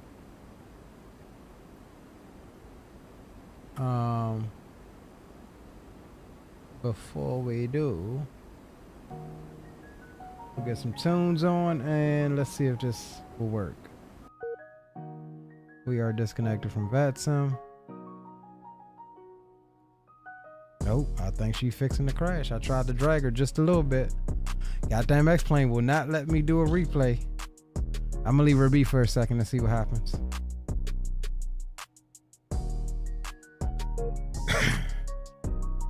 Sometimes it'll come back. Nope. All right, well, I guess that's how that cookie is gonna crumble. I ain't too mad about it. Like I said, if it was gonna crash, it crashed in the best place, right? So with that said, we are gonna cue the outro. Guys, I really appreciate you for riding along with me as we took off out of my home airbase, Joint Base Andrews, right? Not even a mile and a half from my house, and flew on down some Pentagon officials and Air Force personnel down to Boca Chica, Texas for the festivities in the morning. If you're going to be up for a little while, we are doing a second stream right after this one in about 30 to 45 minutes. We're going to jump on ATS, and Pilot Rocky, you from here, bro? No way. But we'll jump on some ATS, man, and drive some trucks and just chill out for a little bit, and then yeah. No, I'm not gonna fly over Starbase. There's nothing there in X-Plane, but we can do that in Microsoft. What part, bro? What part, Rocky? What part, bro? Man, I'm really meeting the DMVers. I am really meeting the DMVers. Southern Maryland? Okay. Yeah, I know exactly where Southern Maryland at. So yeah, we'll leave you with this one here. One of my favorite tunes by the man, the myth, the legend himself, Mr. Everyday Astronaut. He does a lot of music and stuff like that as well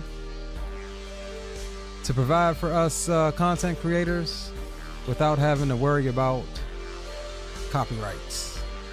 So appreciate you, Mr. Everyday Astronaut. This song is called Cryo, C-R-Y-O.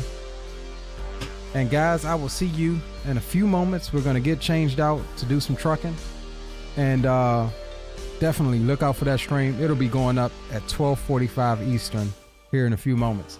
Come by, hang out with me. Let's shoot the shit and let's hang out until I get tired and I can get a few hours and then wake up and we'll watch the launch of Integrated Flight Test 4. See y'all on the next one, boys, which is in a few minutes. Peace, love, and God bless you guys.